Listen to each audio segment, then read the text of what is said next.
पर्युषण पर्व की आज तीसरा दिन अष्टानी का प्रवचन का तीसरा व्याख्यान आज से प्रारंभ हो रहा है। पर्युषण पर्व जो है हमारे जीवन के अंदर पर्युषण पर्व है, आत्मिक व आत्मा की शुद्धि करने का पर्व है। अपने जीवन के अंदर जो भी आत्मिक है और आत्मा के पवित्र करने का जो पर्व कहलाता है वो पर्युषण पर्व कहलाता है।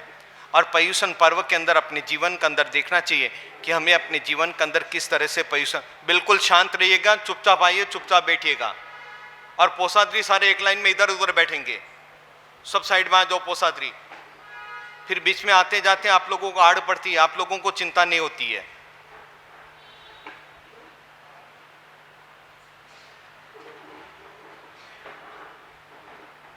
पर्युषण पर्व एक आत्मिक पर्व है। आत्मिक पर्व यानी कि अपनी आत्मा को शुद्धिकरण करने का पर्व पर्युषण पर्व कहलाता है।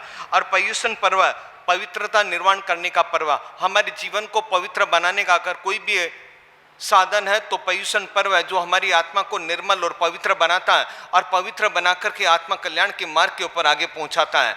क्योंकि पवित्रता ऐसे आती है कि व्यक्ति को राग और द्वेष से व्यक्ति को मुक्त होना पड़ता है, और राग और द्वेष से जो व्यक्ति मुक्त हो जाता है अपने जीवन के अंदर पवित्रता को पा जाता है। जीवन को विकसित करने का पर्व पर्युषण पर्व कहलाता है। अपने जीवन को भी विकसित करता है, जीवन को भी जीवन के अंदर खूब आगे बढ़ाता है। ये पर्युषण पर्व का सबसे बड़ा महत्व अपने जीवन के अंदर कहलाता है। आत्मा की पहचान का पर्व है। पर्युषण वो है, परिउषण, आत्मा के सन्निकट रहना, आत्मा को पहचानना। जो व्यक्ति अपने जीवन के अंदर आत्मा को पहचान जाता है वो जीवन के अंदर अपने आप से पर्युषण पर्व को सफल कर जाता है। जब तक हम लोग अपनी आत्मा को नहीं पहचानेंगे तब तक हमें कुछ भी पता नहीं चलेगा कि पर्युषण पर्व क्या हमारे जीवन का। हर एक व्यक्ति के मन के अंदर होना चाहिए अपनी आत्मा के सन्निकट रह करके आत्मा को पहचानने का पर्व पर्युषण पर्व है। संसारिक भौतिक कार्यों के अंदर हम लोग लगे रहते हैं।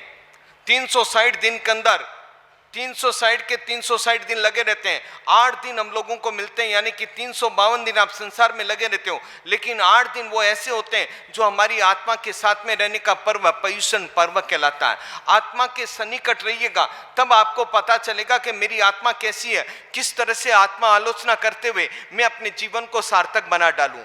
ये पर्युषण पर्व कहता है अपने जीवन के अंदर। हर एक व्यक्ति के मन के अंदर होना चाहिए कि पर्युषण पर्व में अपनी आत्मा के साथ में ओतप्रोत करके अपने जीवन को सफल बनाऊं। पर्युषण पर्व स्वयं को समझने का पर्व है, अपने आप को समझने का पर्व पर्युषण पर्व कहलाता है। जब तक व्यक्ति अपने आप को नहीं समझेगा तब तक व्यक्ति जीवन के अंदर कुछ भी नहीं पा सकता है। व्यक्ति को होना चाहिए अपने आप को समझने का रास्ता निकालना चाहिए। अपने आप को जो व्यक्ति समझ जाता है, हम लोग तो दूसरों को समझते हैं, अपने आप को समझते नहीं है। जब तक आप लोग अपने आप को नहीं समझोगे तब तक पर्युषण पर्व का आपको जीवन के अंदर कुछ भी नहीं पता चलेगा।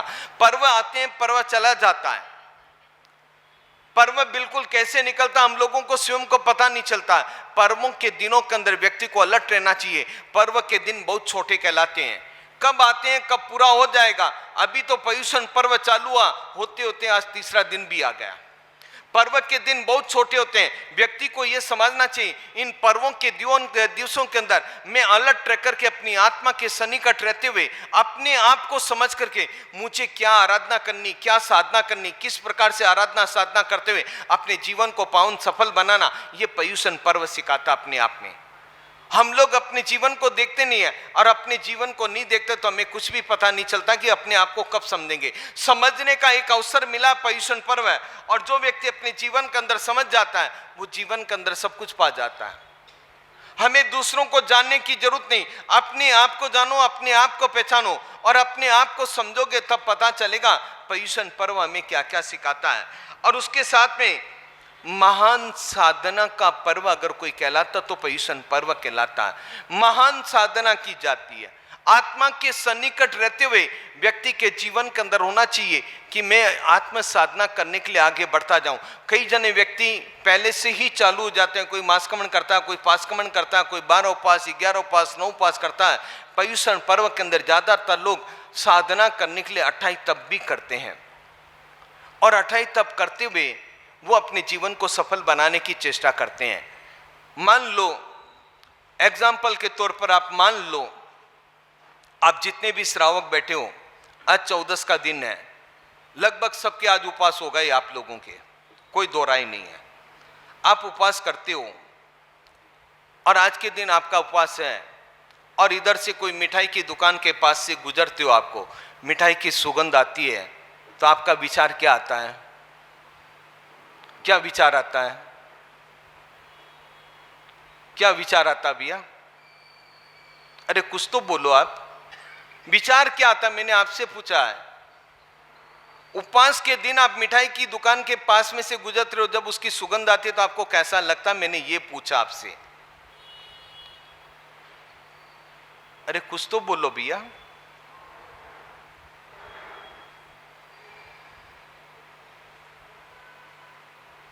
बोलो, अरे इसमें क्या है?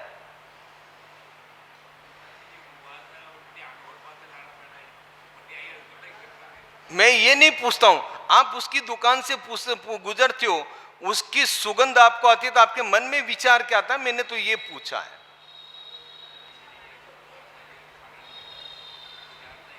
अरे उस दिन, उपवास के दिन सुगंध ज्यादा आती है, बाकी के रोज उसकी दुकान के पास में से गुजर तो आपको कोई पता नहीं चलता मिठाई की दुकान गई है आपकी।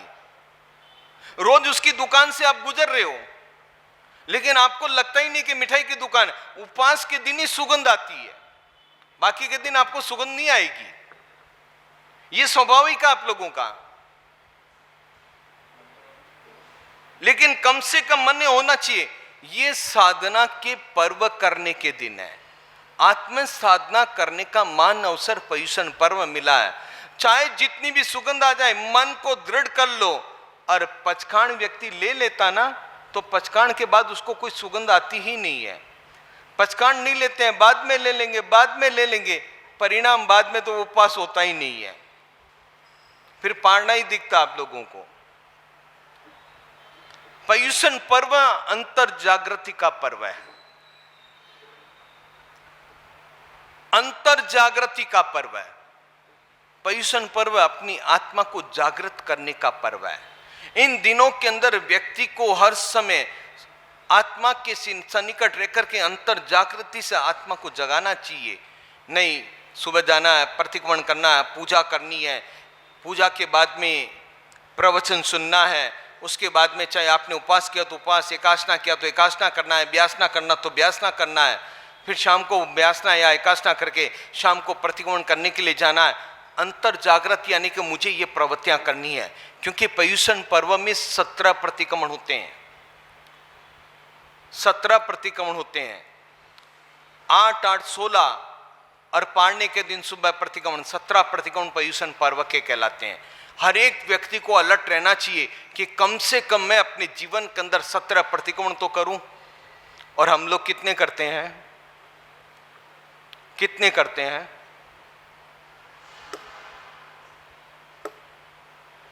आठ भी हो जाए तो बहुत बड़ी चीज है हमारे लिए, नहीं?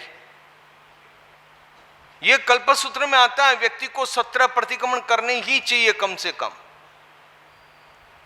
यह आत्म जागृति का पर्व है, अपनी ओर से अपनी आत्मा को जागृत करने का पर्व है।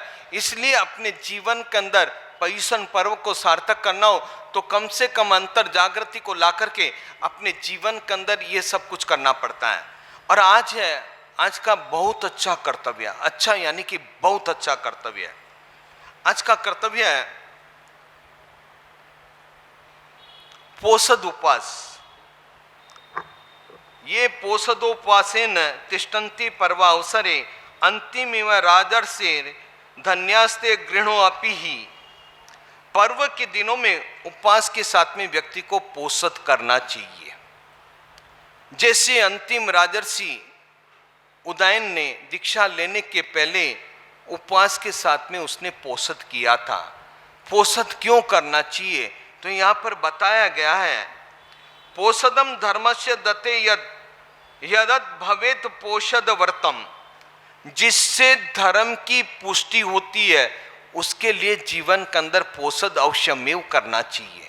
धर्म की पुष्टि अगर जानते हो, धर्मस्य पोषम पुष्टि धार्यतिथि पोषदम, अर्थात जो धर्म की पुष्टि को धारण करता है वो पोषद कहलाता है। जीवन के अंदर कम से कम 8 दिन पोषद नहीं किए तो संवत्सरी के दिन पोषद के साथ में उपवास करके अपने जीवन को आत्मा कल्याण के मार्ग के ऊपर ले जाना चाहिए।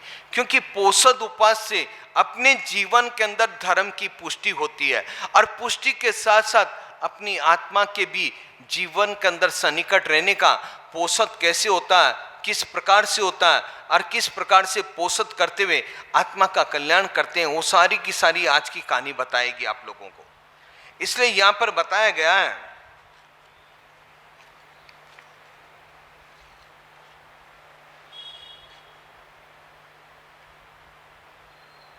पर्युषण पर्व के कर्तव्यों को निर्वाह करने के लिए व्यक्ति को पोषद अवश्यमेव करना चाहिए। जिस तरह से राजा उदयन ने गर्भ अवस्था के अंदर पर्व के दिनों में पोषद अवश्य किया, पोषद करता ही रहता था। वह दीक्षा लेकर के साधु भी हो गए। दीक्षा लेने के बाद अगर कोई राजा दीक्षा लेता तो उसको राजर्षि कहते हैं। राजा और ऋषि की संधि होती है तो वो राजर्षि कहलाता है। राजर्षि बन गए, लेकिन वर्तमान काल में अंतिम राजा ने कोई दीक्षा ली तो उदयन राजा ने दीक्षा ली थी, इसलिए उदयन राजर्षि वो कहलाए। जबकि लोग उस समय राजा लोग भी जब पर्वों के दिन आते थे उस समय वो लोग पोषद भी करते थे, और आज की तारीख के अंदर हम पोषद नहीं करते हैं। इसका कारण क्या है?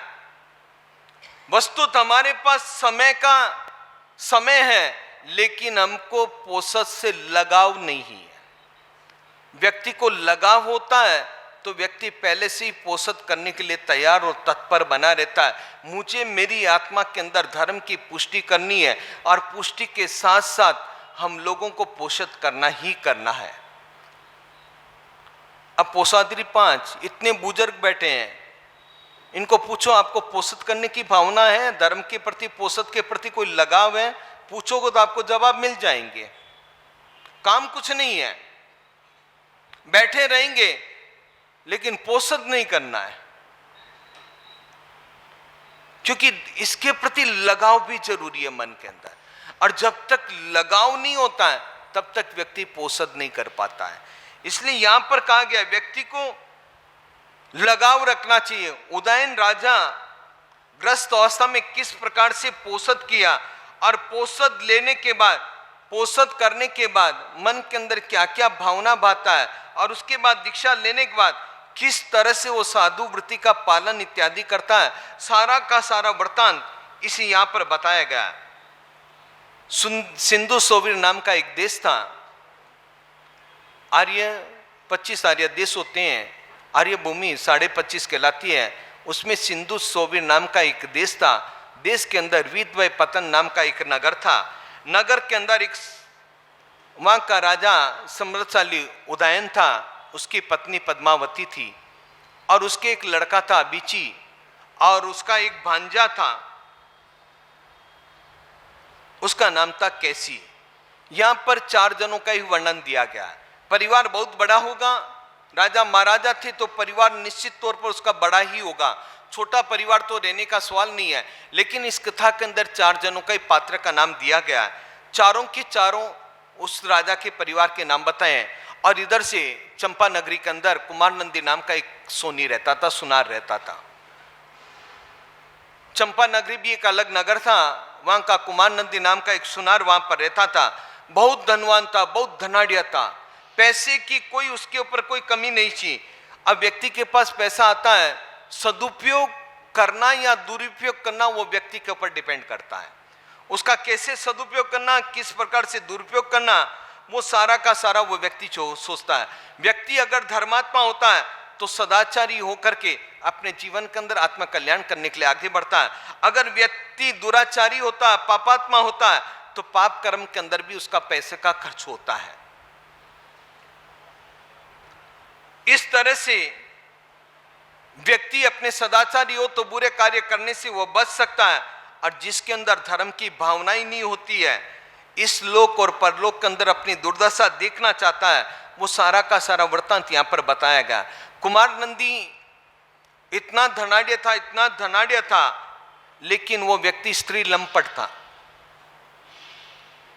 किसी भी रूपवती स्त्री को, लड़की को या स्त्रियों को देख लेता, उसको पाने की वो चेष्टा करता था।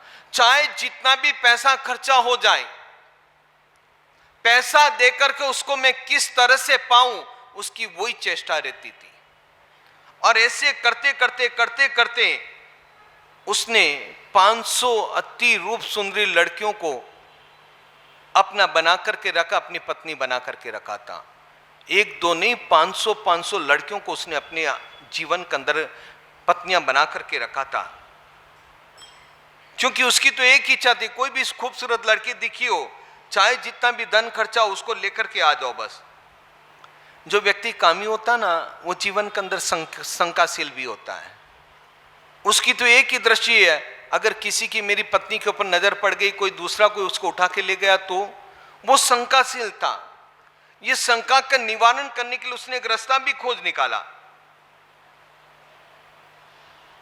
उसने अपनी बुद्धि को तो एक साइड में रख दी, और साइड में रखने के बाद इन सबको मैं कैसे संतुष्ट रख पाऊंगा, उसको वो भी विवेक नहीं था। अब एक साधारण व्यक्ति 500 स्त्रियों को किस प्रकार से संतुष्ट रख सकता है, वो बताया गया है। और वो कहता है, इस विवेकहीन व्यक्ति कुमार नंदी ने एक मकान बनवाया। मकान एक खंबे के ऊपर पूरा का पूरा मकान बना हुआ था, और एक खंबे के अंदर मकान बनाने के बाद उसका एक ही दरवाजा रखा, और उसके अंदर 500 अपनी पत्नियों को वहां पर रखता था। जिसकी जरूरत होती उसको बुलाता, दरवाजा खोल करके बाहर बुलाता, बाकी को 499 को ताला मार देता था। यह उसकी रोज की आदत थी, वह रोज ऐसा ही करता तो अपने जीवन के अंदर।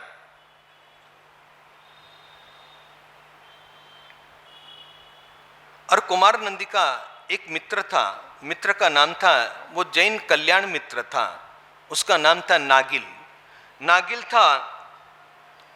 एक बार इंद्र महाराजा की सवारी निकल रही थी, और इंद्र महाराजा इत्यादि जितने भी होते हैं देवी देवता, समय की देवी देवता, जब परमात्मा का कोई भी कल्याणक आता है तो इंद्र इत्यादि सारे के सारे देवी देवताओं के साथ में नंदीश्वर द्वीप जाते हैं। वहाँ पर 28 महोत्सव इत्यादि वहाँ सब कुछ वो बनाते हैं। 28 महोत्सव इत्यादि करने के बाद वापस आते हैं। एक समय इंद्र महाराजा जा रहा था, और उसके सामने हासा और प्रासा और उसका पति विंध्योन्माली नाम का देव, विंध्योन्माली ढोल बजाता है। हासा और प्रासा उनके सामने नाचती नाचती आगे बढ़ती है देवों के सामने। जैसी यहाँ पर प्रथा है, वैसी देवलोक में भी प्रथा है। सम्यक्ति देव सारे के सारे चलते रहते हैं इंद्र के पीछे पीछे। जो नीच कोटि के देव होते हैं वो ढोल बजाते हैं, और नीच कोटि की देवियां ढोल के साथ में नाचती है। वो भी देवलोक में आज भी प्रथा चालू है। और वहां पर क्या कह रहे हो, यहां का मैं नहीं बोल सकता हूं, यहां तो आप सब समझदार हो, बहुत अच्छे हो। अब यहां का क्या वृत्तांत है वो तो आप सब देख ही रहे हो। देवलोक की ये व्यवस्था है कि नीच कोटि के देव ढोल बजाते हैं, और उनकी पत्नियां उनके सामने नाचती है। नाचते गाते गाते गाते गाते जाती है, और जाते जाते जाते जाते एक समय जब इंद्र महाराज की सवारी जा रही थी नंदीश्वर द्वीप, विंध्योन्माली का आयुष पूरा हुआ, विंध्योन्माली मर गया, वो मर गया।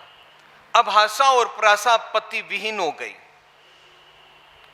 पति विहीन होने के कारण उन्होंने निश्चित किया कि अकेली तो हम रह नहीं सकते, पति तो कोई ना कोई तो चाहिए हमारे जीवन के अंदर। पति देखने के लिए उसने के सारे मृत्यु लोक के अंदर यानी कि मानव लोक के अंदर दृष्टि डोलाई, कौन हमारा पति बन सकता है। पूरे के पूरे भरत क्षेत्र के अंदर दृष्टि डोलाई। उन्होंने देखा कि दक्षिणार्थ भरत नगर क्षेत्र में चंपापुरी नगरी के अंदर कुमार नंदी नाम का सुनार रहता है, ये हमारा पति बन सकता है, दूसरा कोई भी नहीं बन सकता है। हासा और प्रासा देवलोक से सीधी चंपा नगरी आई, और चंपा नगरी आने के पश्चात चंपा नगरी के अंदर कुमार नंदी के पास में गई। कुमार नंदी ने उनके रूप लावणी को देख करके मन में निश्चित कर डाला कि ये मेरी पत्नियां बन जाए तो बहुत अच्छी रहेगी। पहले से ही 500 पत्नियां हैं, और ये इतनी रूपवती स्त्रियों को देखकर उसने कहा किसी भी हालत में मुझे इसको पाना है। हासा और प्रासा ने उसके सामने प्रपोजल रखा कि आप हमारे पति बनने के लायक हो, क्या आप बन सकते हो? कुमार नंदी ने कहा हाँ मैं बन सकता हूं, वो तो पाने की चेष्टा में, चाहे जितना भी खर्चा हो जाए, और इनको पति चाहिए था। तो उसने हाँ भर दी। हाँ भरने के बाद कहा ठीक है। तो कुमार नंदी ने कहा ठीक है चलो। तो उसने कहा कि आप पंचशील द्वीप के अंदर आइए, हम पंचशील द्वीप के अंदर रहते हैं, वहां पर आप आइए, वहां पर आएंगे तो हम आपको अपना पति बना सकते हैं। आशा और प्रासा इतनी कहकर के वहां से निकल गई। देवियां थी, अंतर्ध्यान हो गई, वो तो तुरंत वहां पहुंच गई।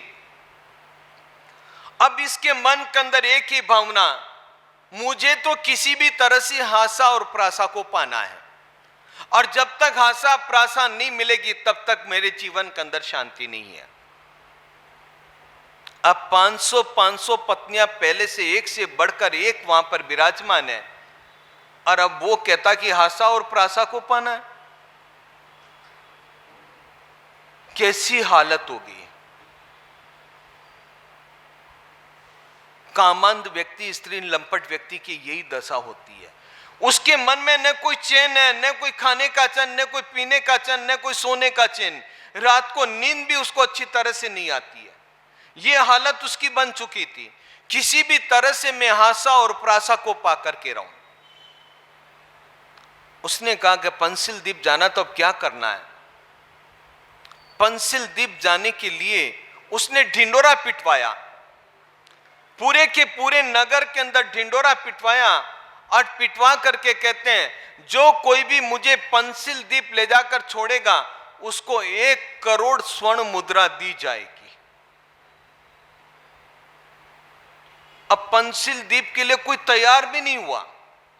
नगर के अंदर ढिंडोरा पिटवा दिया गया, लेकिन कोई भी व्यक्ति उसको पाना ले जाने के लिए तैयार नहीं हुआ।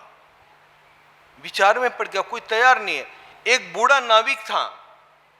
बूढ़े नाविक ने कहा कि ठीक है मैं इसको छोड़ करके आ जाऊं, अब तो मेरी जिंदगी पूरी हो चुकी है, पता नहीं अब मैं कब यहां से चला जाऊंगा, और कब गया कब मर गया, मेरी जैसा ही आयुष पूर्ण होने वाला है।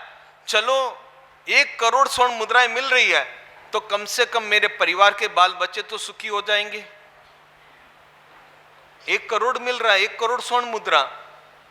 वो ये सोच करके उसने कुमार नंदी को कहा कि मैं तुमको पंचशील द्वीप ले जाकर के छोड़ सकता हूं।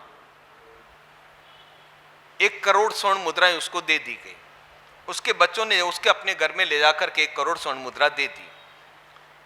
नाविक और दोनों जन नाव में बैठ करके अपने खाने पीने की अच्छी सामग्री लेकर के चल पड़े। चलते गए चलते गए चलते गए, कई दिनों का उनका रास्ता था। चलते चलते चलते चलते आगे बढ़े। आगे बढ़ने के बाद कुछ दिनों के बाद उस नाविक ने कहा कुमार नंदी को, कुमार नंदी वो देखो तुमको एक पहाड़ दिख रहा है? हाँ दिख रहा है। उस पहाड़ के ऊपर पेड़ दिख रहे हैं? क्या हाँ दिख रहे हैं। देखना पेड़ की लताएं नीचे झुकी हुई है। कि हाँ वो भी दिख रही है मुझे। रात के समय में वहां पर भारंड पक्षी आते हैं। भारंड पक्षी के 3 पैर होते हैं। 2 पैर से वो उड़ता है, तीसरा पैर उनका काम नहीं करता है। तू ऐसा करना, नाव से छलांग लगा करके उछल करके उस पेड़ की लताओं को पकड़ लेना और ऊपर चढ़ जाना। रात के समय में भारंड पक्षी वहां पर आएंगे, उनके तीसरे पैर के अंदर तू अपने आप को कस करके बांध लेना। वो भारंड पक्षी तुमको पंचशील द्वीप ले जाकर के छोड़ देंगे। कामंद व्यक्ति की क्या हालत होती है। जैसे ही वो पहाड़ के निकट नाव पहुंची, कुमार नंदी ने छलांग लगाई और कुमार नंदी ने उस नाविक को पूछा तुम, अरे मेरा जो होना सो हो जाएगा, ये भी पता कि मैं घर पहुंचू कि नहीं पहुंचू, मेरा तो जो होना हो जाएगा, तू तो जा, तेरा तो काम कर। उसने पेड़ की लताएं लटकी हुई थी उसको पकड़ करके ऊपर चढ़ा। रात के समय में भारंड पक्षी वहां पर आए और भारंड पक्षी आने के पश्चात उसने भारण पक्षी का तीसरा पैर पकड़ करके अपने आप को बांध लिया और वो सीधे पंसिल द्वीप गए, जहां पर आशा प्रासा रहती थी वहां पर गया। और जाने के बाद कुमार नंदी वहां जाकर के कहता है, अब तो आप मुझे स्वीकार करो, आप मेरी पत्नियां बन जाओ। इस तरह से वो वहां पर विचार करता है और विचार करने के बाद उन आशा प्रासा ने कहा, देखो तुम्हारा है औदारिक शरीर और हमारा है व्यक्रिय शरीर, दोनों का संबंध हो नहीं सकता है। आप एक काम करो, आप जाओ चंपापुरी नगरी के अंदर जाकर के जलती हुई अग्नि के अंदर चिता प्रगटाओ और जलती हुई अग्नि के अंदर आप मन के अंदर नियाणा बांधो कि मैं यहां से मर करके आशा और प्रासा का पंसिल द्वीप में जाकर के आशा और प्रासा का पति बनो, तब तो हम आपको स्वीकार कर सकते हैं, नहीं तो हम आपको स्वीकार नहीं कर सकते हैं। कुमार नंदी का चेहरा उतर गया और चेहरा ऐसा उतरा उसका, न घर का रहा, आगे बोलो, लाइन तो पूरी कर दो कम से कम, न घर का रहा न घाट का रहा, बिल्कुल चेहरा उदास हो गया। अब मैं यहां आ गया, अब मुझे वापस वहां कौन छोड़ेगा? अब सोचिएगा, यहां जरूर आ गया, अब छोड़ने के लिए मुझे कौन जाएगा वहां पर? वापस पहाड़ पर जाऊं, वो बारण पक्षी को पकड़ूं और वहां जाऊं और फिर कोई नाव ना मिली तो मेरी क्या हालत होगी? मैं तो समुद्र के अंदर वैसे ही चला गया। आशा प्रासा ने कहा, तुम चिंता मत करो, एकदम बिल्कुल चिंता न करो, हम आपको अपने नगर में पहुंचा देंगे। आशा प्रासा ने कहा कि चिंता किस बात की कर रहा है? अरे मैं तो कहूं मेरा धन भी गया, मेरा देश भी गया और तुम मिले भी नहीं, अब मेरी क्या हालत होगी? और मेरी वहां 500 पत्नियां, उनको भी मैं छोड़ करके आया, एक दो हो तो बात नहीं, 500। उसने कहा चिंता न कर, आंखें बंद करो। आंखें बंद कर दो, पल भर के अंदर वो वापस भरत क्षेत्र के चंपापुरी नगरी के अंदर आ गया। अब नगरी के अंदर आने के बाद उसके मन में तो एक ही भाव है, बस मैं जल्दी से जल्दी चिता प्रगटाऊं, उसके अंदर प्रवेश करूं, आशा प्रासा का पति बनूं। जिसकी 500 पत्नियां पहले से वहां पर मौजूद है और दो को पाने के लिए वो क्या क्या नहीं करता है, उसने निश्चित कर लिया मैं किसी भी तरह से अग्नि के अंदर प्रवेश करके इन दोनों को पाने की चेष्टा करूं। उस समय उसका कल्याण मित्र नागिल वहां पर आया। नागिल ने आकर के उसको समझाया, अरे कुमार नंदी क्या विचार करता है? तेरे पास 500 पत्नियां हैं, तू इतना धनाढ्य व्यक्ति है, तेरे पास धन की कोई कमी नहीं है, क्यों उन दो के पीछे तू पागल बन रहा है? जो तेरे पास है तू इसको तो संभाल ले अपने जीवन के अंदर। नहीं, मुझे कुछ नहीं समझना है, मुझे तो उन दो को पाना है। वो कल्याण मित्र ऐसा था, वो बार बार उसको समझाता है, अरे तू समझ, धर्म को समझ, क्यों अपनी आत्मा को दुर्गति के अंदर तू ले जा रहा है? दुर्गति में ले जाने से तुझे क्या मिलेगा? अपने जीवन को समझ, तेरे पास कमी क्या है? 500 एक से बढ़कर एक रूपवती स्त्री है तेरे पास, क्यों उन दो के पीछे तू पागल पड़ा हुआ है? कल्याण मित्र बार बार उसको समझा रहा है, लेकिन उसके मन में तो धुन है, मुझे तो उन दो को पाना है। हमारे मित्र कैसे होते हैं भैया? हमारे मित्र कैसे होते हैं? मित्रता रखो ना, कल्याण मित्रों के जैसी रखो। धर्म के अंदर जो व्यक्ति सहाय करते हैं ना, उनको कल्याण मित्र कहा जाता है। धर्म के अंदर एक दूसरे को आगे बढ़ावा देते हैं, नहीं तू भी आराधना कर, मैं भी करता हूं, अपने साथ साथ में करेंगे, कल्याण मित्र वो कहलाता है। वैसे दोस्त रखे हो आप लोग कल्याण मित्र हैं कि 8 दिन पोसत करने, 8 दिन प्रतिक्रमण करने, 8 दिन अठाई करनी है, चलो आज तीसरा दिन 14 से कम 6 उपवास तो कर ले। अब आपके कल्याण मित्र क्या प्रोत्साहन देते हैं आपको? कल्याण मित्र तो आपके भी होने चाहिए। क्या प्रेरणा देते हैं कल्याण मित्र आपको? क्या? पहले ये बताओ, कल्याण मित्र है कि नहीं है? अरे कुछ तो बोलो भैया।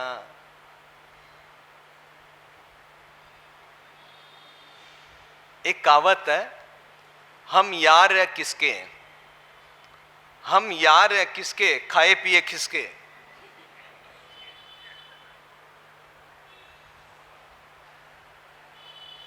मित्रता वो है आप लोगों की, हम यार है किसके, खाए पिए किसके। कल्याण मित्र उसको बार बार समझा रहा है, अरे ना कुमार नंदी थोड़ा विचार कर, क्यों अपने जीवन को तू बर्बाद कर रहा है, क्यों जीवन को बर्बादी को तू ले जा रहा है। कुमार नंदी नहीं माना, नहीं माना, बहुत समझाया, बहुत समझाया, जितना धर्म का उसको समझाना था समझा दिया, क्योंकि कल्याण मित्र जैन था, उसने बहुत कुछ समझाया, लेकिन उसकी समझ के अंदर कुछ नहीं आया। बस पागल था, मुझे इन 2 को पाना है।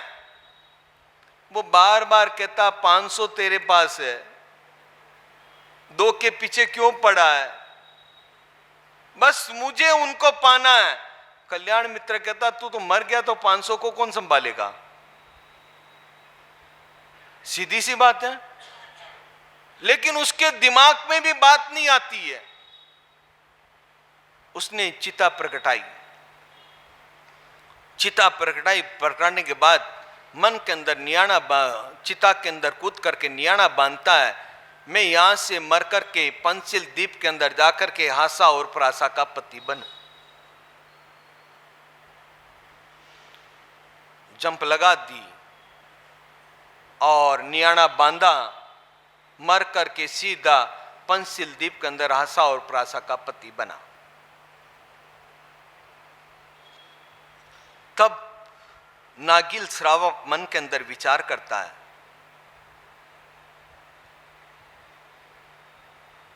बहुत समझाता, उसको बहुत समझाता है। नागिल श्रावक ने समझाने के बाद उसके दिमाग के अंदर कोई बात नहीं उतरी।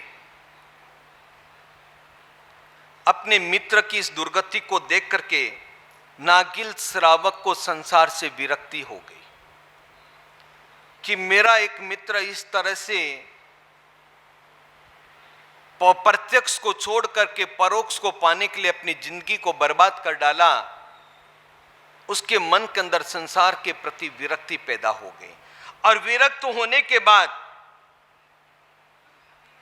कहता कि मेरा मित्र थोड़े से सुख को पाने के लिए जल मरने के लिए तैयार हो गया और जल करके मर भी गया। यार ये क्षणिक विशेष सुख के लिए इतना महापातक करके वो चला गया यहां से, और मैं वास्तविक में धर्म को समझता हुआ संसार के बंधनों में पड़ा हूं। मेरा मित्र तो विषय आसक्त होकर के महापातक की तरह उसके अंदर चला गया और मैं धर्म को जानकर होते हुए इस संसार के अंदर आसक्ति के अंदर पड़ा हूं। मैं धिक्कार है मुझे। इस प्रकार विचार करके मन के अंदर बिल्कुल से विरक्त भावना पैदा हो गई और भावना होने के पश्चात उसने क्या कि उसने तो अपनी आत्मा को दुर्गति के अंदर डाल दिया। अब मुझे मेरी आत्मा को सुधारना, मेरी आत्मा को सुधार करके मैं आगे बढ़ूं, तब जब करते हुए मैं भी दीक्षा ले लूं और दीक्षा लेकर के आत्मा कल्याण करूं।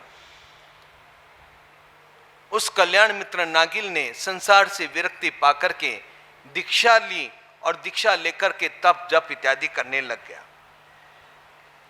और मर करके वो 12वें देवलोक के अंदर गया। एक समय की बात है, किसी तीर्थंकर परमात्मा का कल्याणक था। तीर्थंकर परमात्मा का कल्याणक था तो सभी के सभी 12वें देवलोक तक के इंद्र, सारे के सारे इंद्र जितने भी थे, चाहे ज्योतिष विमान के हो, चाहे भवनपति को, व्यंतर हो, वैमानिक को, सबके सब इंद्र परमात्मा के कल्याण करने के लिए जाते हैं। उसके ऊपर वाले नहीं जाते हैं। बाकी के 12 के जितने इंद्र होते हैं वो अपने देव देवियों के साथ में, दूसरे देवों के साथ में, वो सब सारे के सारे परमात्मा का कल्याणक महोत्सव मनाने के लिए वहां पर जाते हैं। और वहां पर गए और जाता जाता अब हासा और प्रासा का वो कुमार नंदी नाम था, जो मरकर के देव बना था, उसका नाम विंध्योन्माली पड़ा हुआ। और हासा और प्रासा ने उसको साथ में लेकर के चल पड़े। साथ में लेकर के हासा और प्रासा ने उनके गले के अंदर ढोल डाल दिया और ढोल डाल करके कहा कि इसको आपको बजाना है और हम आपके सामने नृत्य करेंगे। उसने कहा कि मैं नहीं बजा सकता ढोल। मैं ढोल, क्या कह रहे हो? हाँ, वो कह रहा मैं नहीं बजा सकता। हासा प्रासा ने कहा आपको बजाना तो पड़ेगा ही। उसने कहा मैं नहीं बजाऊंगा। उसके गले में ढोल डाला तो वो ढोल वापस निकालता है। हासा और प्रासा वापस उसके ढोल डाल देती है। ये बार बार कहता है, लेकिन हासा प्रासा नहीं मानी। ये तो हमारा आचार है, ये हमारा आचार है कि इंद्र के सामने आपको ढोल बजाना है और हम नृत्य करते हुए नंदीश्वर द्वीप हमको जाना है। अब गले पड़ा ढोल। देखो, सोच लो आप, गले पड़ा ना ढोल।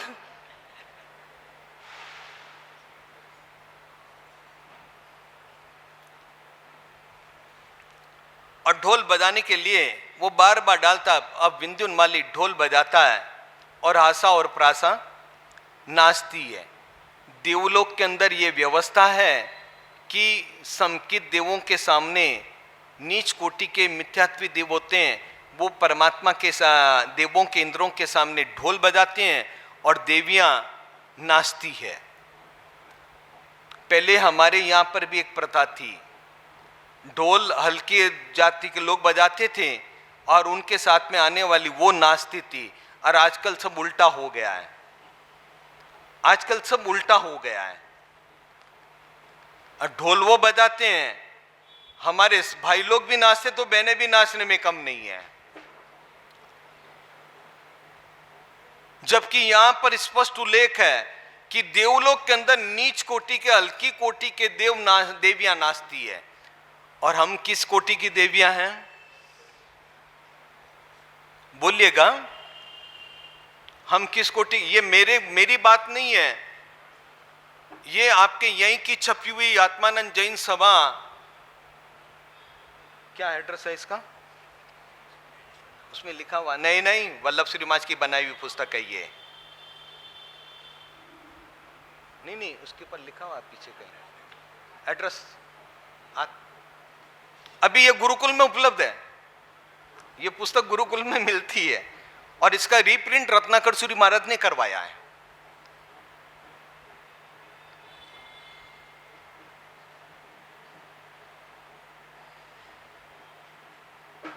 अब यहां पर कहते हैं, उसने तो ढोल बजाया। आप सरकार की किसी भी आज्ञा का उल्लंघन कर सकते हो। सरकारी आज्ञा जितनी भी होती है, आप उसका एक बार तो उल्लंघन कर सकते हो, उसमें तो आप पास हो जाते हो। सरकारी आज्ञा जो भी होती है उसका उल्लंघन करना या किस तरह से गुप्त दान देकर के उसको पटाना, वो सब आता है। और घर की सरकार की आज्ञा को उल्लंघन करो तो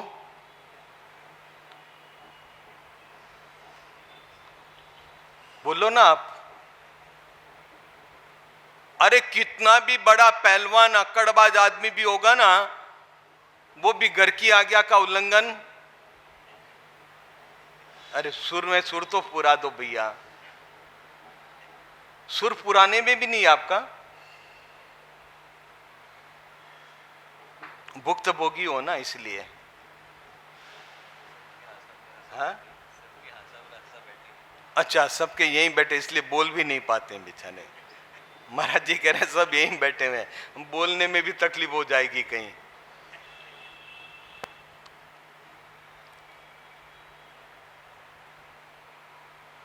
उनकी आज्ञा का अगर आप लोग साधु बन जाओ तो, हाँ, साधु बन गए तो कभी गले पड़े ढोल भी नहीं।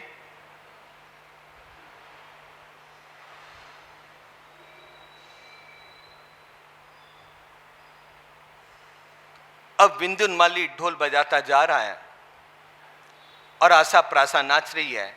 जो उसका नागिल नाम का कल्याण मित्र था वो 12वें देवलोक के अंदर गया था। वो भी इंद्र के साथ में देव था, वो भी साथ साथ में उसके साथ जा रहा था। और विंध्योन्माली को देख करके विंध्योन्माली को देख करके उस देव ने सोचा इसको मैंने कहीं देखा है, इसको मैंने कहीं देखा है। फिर अपने अवधि ज्ञान से जाना, अरे ये तो कुमारानंदी है, जल करके मरा था, मेरा ही मित्र था, जल करके मरा और जाकर के यहां पर ढोल बजाने का कार्य कर रहा है। वो उसके सामने गया, विंध्योन्माली के सामने गया। सामने जाकर के वो देव कहता है विंध्योन्माली को, तू मुझे पहचानता है? उस देव ने कहा, मैं आपके तेज को सहन नहीं कर पा रहा हूं, आपका इतना तेज है ना कि मेरी आंखें भी चुंधिया गई है, मैं पूरी रीति से आपको देख भी नहीं पा रहा हूं। तब उस देव ने नागिल का रूप धारण करके उसके सामने आया, उसको कहा, तू कुमारानंदी, मैं तेरा मित्र कल्याण मित्र नागिल था, मैंने तुझे कितना समझाया तू ये छोड़ दे, लेकिन तूने नहीं छोड़ा। आज आशा और प्रासा के सामने तू ढोल बजा रहा, तेरा चेहरा बिल्कुल उदास हो चुका है। कुमारानंदी ने अपने विभंग ज्ञान से देखा, ओहो, यही मेरा कल्याण मित्र था, मैंने इसकी बात नहीं मानी। अगर बात मान जाता तो आज ये मेरी अवदशा नहीं होती। इस प्रकार से विचार करते हैं आपस में विचार करने के बाद अब उस देव ने कहा, विंध्योन्माली, उदास होने से क्या लाभ? अब तुझे कोई लाभ नहीं है। अब वो विंध्योन्माली नागिल देव से पूछता है, अब आप मुझे कोई उपाय बतला सको तो बतलाइए, जिससे कि मैं अपना उद्धार कर सकूं। नागिल देव को विंध्योन्माली कहता है, अब कोई ऐसा उपाय बताइए जिससे कि मैं अपना उद्धार कर सकूं। नागिल ने कहा, नागिल देव ने कि सम्यक्त के बगैर तो कोई भी आगे बढ़ नहीं सकता है। सम्यक्त भी होता है वही धर्म की आराधना साधना कर सकता है, पर अपनी तो देव वृत्ति नहीं हो सकते हैं। अतः तुम एक काम करो, परमात्मा महावीर स्वामी जी अपने भाई नंदीवर्धन के घर पर 2 वर्षों तक घर पर रहेंगे, और वो 2 वर्षों तक घर पर रह करके जिस कौशक मुद्रा में परमात्मा महावीर स्वामी अपने घर पर रह रहे हैं, वैसी की वैसी ग्रस्त अवस्था में राजमहल के अंदर चित्र कौशक के अंदर रही हुई भाव साधु की अवस्था के अंदर तुम उनकी एक मूर्ति बनाओ। जिस तरह से नागिल देव ने उसको बताया था, परमात्मा महावीर स्वामी अपने ग्रस्त अवस्था के अंदर 2 वर्ष भाई की आज्ञा के लेकर के भाव अवस्था के अंदर साधुपण की जिस तरह से अवस्था उनकी, वैसी की वैसी तू भाव अवस्था के अंदर जो मूर्ति बनाएगा तो तुझे सम्यक्त्व की प्राप्ति होगी। विंध्योन्माली देव अपने विभंग ज्ञान से देखता है, और देखने के बाद जिस तरह से परमात्मा अपने ग्रस्त अवस्था के अंदर घर के अंदर है, उसी अवस्था के अंदर कौशक मुद्रा में देख करके वैसी की वैसी मूर्ति बनाने का उसने निश्चित कर लिया। पूरा का पूरा परमात्मा का स्वरूप देख करके वो हिमवान पर्वत के ऊपर जाता है, और हिमवान पर्वत के ऊपर जाकर के वहां से गोशिश चंदन को लेकर के आता है, और गोशिश चंदन ला करके परमात्मा महावीर स्वामी की जिस अवस्था में उसने मूर्ति को देखा था, वैसी की वैसी वो मूर्ति बना रहा है। और मूर्ति बनाने के पश्चात मूर्ति के ऊपर कई तरह के उसने आभूषण भी बनाए। आभूषण इत्यादि बनाने के बाद एक चंदन की बहुत बड़ी पेटी भी बनवाई। उस समय कपिल केवली विद्यमान थी।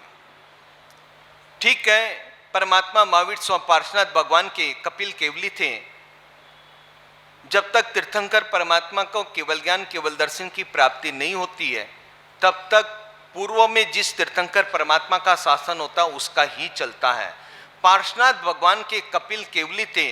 कपिल केवली से उसने उस मूर्ति की अंजनशाला का प्रतिष्ठा करवाई और प्रतिष्ठा करा करके उसने वो प्रतिमा को पेटी के अंदर पैक किया और पेटी के अंदर पैक करके एक श्रावक था, एक व्यापारी आया था। एक व्यापारी के कई कई महीनों से समुद्र के अंदर उसका व्यापारी के जहाज एक भंवर जाल के अंदर फंसा हुआ था। कई कई महीनों से वो फंसा हुआ था, जहाज आगे पीछे भी नहीं जा रहा था, व्यापारी भी बड़ा उदास था। तब इस विंध्यन वाली देव ने उसको जहाज को गुंबन भंवरे से बाहर निकाला और निकाल करके कहा, ये पेटी मैं तुझे दे रहा हूं, इस पेटी को तू वीतवाय पतन नगर के अंदर ले जाना और नगर के अंदर ले जा करके इस पेटी को चौराहे के ऊपर रख देना और वहां पर उद्घोषणा करवा देना, जो धर्मिष्ठ व्यक्ति होगा वो पेटी को खोल करके परमात्मा के दर्शन करे और करावे और उस पेटी का अधिकारी वो बनेगा। उसको पेटी दे दी गई और पेटी लेकर के वो आ गया और पेटी लेकर के वित्वय पतन नगर के अंदर आया और वहां पर चौराहे के ऊपर, गांव के नगर के बीच में चौराहे के ऊपर उसने वो पेटी रख दी और पेटी रखने के बाद उसने गांव के अंदर ढिंडोरा पिटवाया। जो परमात्मा का भक्त होगा वो इस परमात्मा का भक्त इस पेटी को खोल करके दर्शन करे, करावे और उस पेटी को लेकर के जावे। घोषणा सुनने के बाद सारे के सारे नगर के लोग वहां पर जाने लगे और नगर के लोग जाकर के उस पेटी को खोलने की चेष्टा करने लगे। तरह तरह के लोग, सब जन जाते हैं, चेष्टा करते हैं और चेष्टा करते करते लेकिन कोई भी पेटी को खोल नहीं पाया और पेटी खुलती भी नहीं है और न खुलने के कारण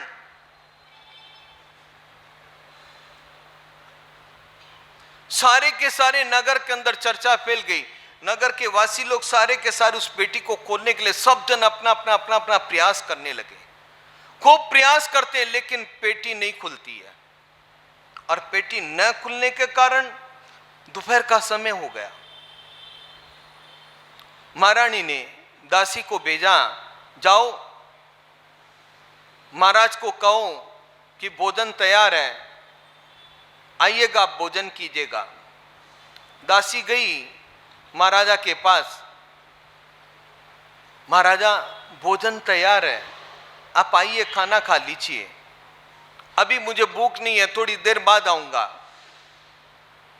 फिर थोड़ी देर बाद फिर दासी आई, रानी साहिबा का आदेश है, भोजन तैयार है, गरम गरम आप पधारिए, मुझे कोई भूख वूख नहीं है, अभी कोई खाना वाना नहीं खाना है। फिर गई, चली गई। फिर वापस रानी साहिबा ने तीसरी बार भेजा, महाराजा भोजन तैयार है गरम गरम, आप पधारिए, भोजन कीजिए। उसने कहा तुमको भोजन की पड़ी है, मेरे नगर के अंदर परमात्मा की पेटी आई है, परमात्मा की मूर्ति है, जब तक उसके दर्शन नहीं करूं तब तक मुझे भोजन नहीं करना है। राजा क्या कहता है, जब तक मैं परमात्मा के दर्शन न करूं तब तक मुझे भोजन नहीं करना है। और हमारा क्या नियम है रोज का क्या नियम है?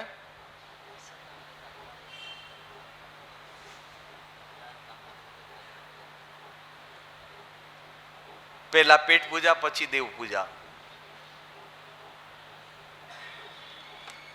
लेकिन राजा ने कहा जब तक पेटी नहीं खुलेगी तब तक मैं भोजन नहीं करूंगा। यह बात जाकर के दासी ने रानी को की। रानी ने विचार करके कहा जाओ राजा को पूछो, अगर राजा की आज्ञा हो तो मैं जाऊं और मैं पेटी को खोलने की चेष्टा करूं। पहले की कैसी व्यवस्था, रानी भी राजा को पूछे बगैर घर से बाहर भी नहीं निकलती है। और आज की व्यवस्था हमारी, बोलिएगा क्या व्यवस्था हमारी?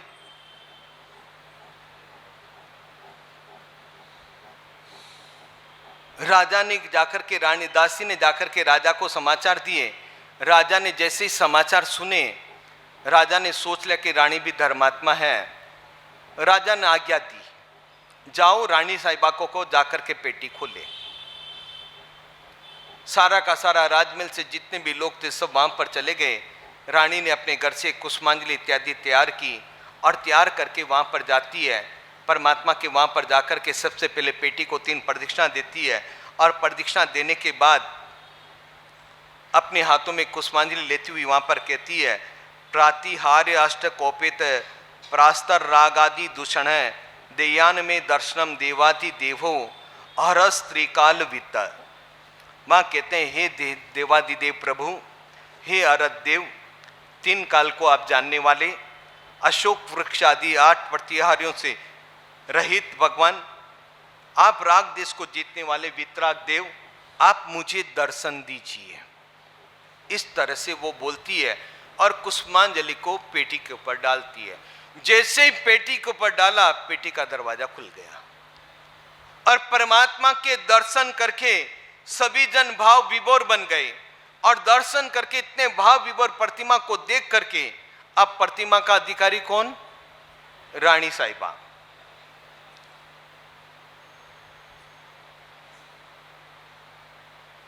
अब रानी ने वो प्रतिमा अपने घर लेकर के आई, एक भव्य जिन मंदिर बनाया। मंदिर बना करके उसमें परमात्मा की मूर्ति को स्थापित किया और रोज त्रिकाल पूजा स्वयं पुरानी करती थी, सुबह दोपहर और शाम।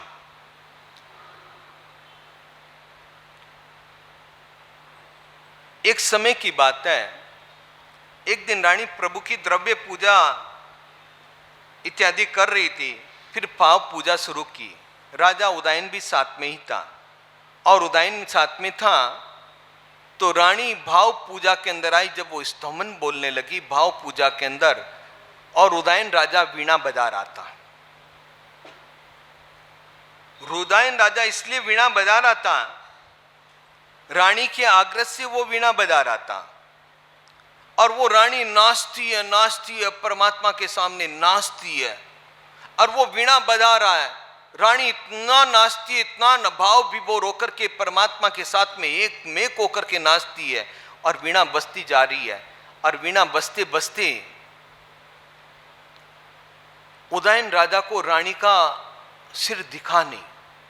नाचते नाचते वो वीणा बजाने में मग्न था, लेकिन उसको रानी का सिर नहीं दिखा। वीणा उससे हाथ से नीचे गिर गई। गिरते ही रानी रुक गई एकदम। रानी रुकने के बाद, राजन क्या मैं बेताल नाच रही थी? नहीं, ऐसा कुछ नहीं था। तू इतनी नाचने के अंदर मग्न थी, इतनी नाचने के अंदर मग्न थी, मुझे तेरा सिर दिखाई नहीं दिया, इसलिए मेरे हाथ से वीणा नीचे गिर गई। रानी ने सोच लिया, मेरा अल्पायुष्य, अब मैं ज्यादा जीवित नहीं रह सकती। उसको पता चल गया कि मेरा आयुष्य अल्प है। अब दूसरी बार कुछ दिनों के बाद रानी ने दासी को कहा, जाओ मेरे पूजा के वस्त्र लेकर के आओ। दासी गई, जाकर के पूजा के वस्त्र लेकर के आई, लाकर के रानी को दिए। रानी ने कहा, ये कैसे वस्त्र लेकर के आई है तू? मैंने तुझे पूजा के वस्त्र लाने के लिए कहा था, ये वस्त्र कैसे लाल लेकर के आई है? रानी साहिबा, मैं तो सफेद वस्त्र लेकर के आई हूं। नहीं नहीं, ये लाल है। रानी को गुस्सा आया, उसके हाथ में दर्पण था, दर्पण लेकर के उसके यहां मर्म के ऊपर मारा, वो दासी वहीं मर गई। थोड़ी देर बाद रानी को होश आया, दिखा अरे पूजा के वस्त्र तो सफेद है, मेरे हाथों से एक पंचेंद्रिय प्राणी का घात हो गया, निश्चित मेरी अल्पायुष्य। अब तो पूजा के वस्त्र सफेद होते हैं, रंग बिरंगे वस्त्र, एम्ब्रॉयडरी के वस्त्र नहीं होते हैं। अपने यहां पर कहा कि आप पूजा के वस्त्र में किसी भी प्रकार की कोई सिलाई नहीं होनी चाहिए। एम्ब्रॉयडरी क्या है? एम्ब्रॉयडरी क्या है? परमात्मा के पूजा के वस्त्र सिर्फ सफेद होते हैं, एम्ब्रॉयडरी भी उसकी नहीं होनी चाहिए। कटे फटे पुराने मेले कचूले वस्त्र भी नहीं होने चाहिए। परमात्मा की पूजा के लिए सफेद वस्त्र ही कहे गए हैं पुरुषों के लिए। बहनों के लिए सफेद साड़ी या चुंदड़ी की साड़ी ही कही गई है। बाकी को जिनको जैसा लगे वैसा करें, लेकिन पूजा के वस्त्र सिर्फ सफेद होते हैं, किसी भी प्रकार का रंगीन नहीं होता। रंगीन वस्त्र पहन करके आज की तारीख के अंदर हम अपना प्रदर्शन दिखाने के लिए लाते हैं। कई जनों के भाव भी पूजा करते करते, चैत्यवंदन करते करते भाव टूट जाते हैं। हाँ, ये पूजा की ड्रेस कहाँ से आई, किधर से लाए, कहाँ से लाए, कितने में लाए, वहीं से भी मोल भाव चालू हो जाता है, किसी के भाव टूट जाते हैं। इसलिए कहा गया है पूजा के वस्त्र सिर्फ सफेद ही होते हैं, ये यहां पर बताया गया है। और उस समय उसने कहा कि मेरे द्वारा पंचेंद्रिय का घात हो चुका है, अब तो आयुष्य अल्प है। इस प्रकार विचार करते करते करते करते उसने कहा कि अब तो मेरा दीक्षा लेने का समय आ चुका है, क्योंकि अब इस घात के कारण मैं कुछ नहीं कर पा रही हूं। अब दीक्षा ले लूं तो कम से कम धर्म की आराधना साधना करते हुए मैं अपने जीवन को सफल बना सकूं। उसने जाकर के राजा साहब को जाकर के कहा कि राजन, मेरी भावना है दीक्षा लेने की, मेरी भावना है दीक्षा लेने की, आप मुझे दीक्षा की आज्ञा दीजिए। राजा बड़ा सोच में पड़ गया। अब रानी आई है कहने के लिए कि मेरी भावना दीक्षा लेने की है, और राजा क्या कहता है, अगर आपके महारानी साहिबा आपको आकर के पूछ ले भी मुझे दीक्षा लेनी है तो आप क्या कहोगे भैया? बोलिएगा, क्या कहोगे?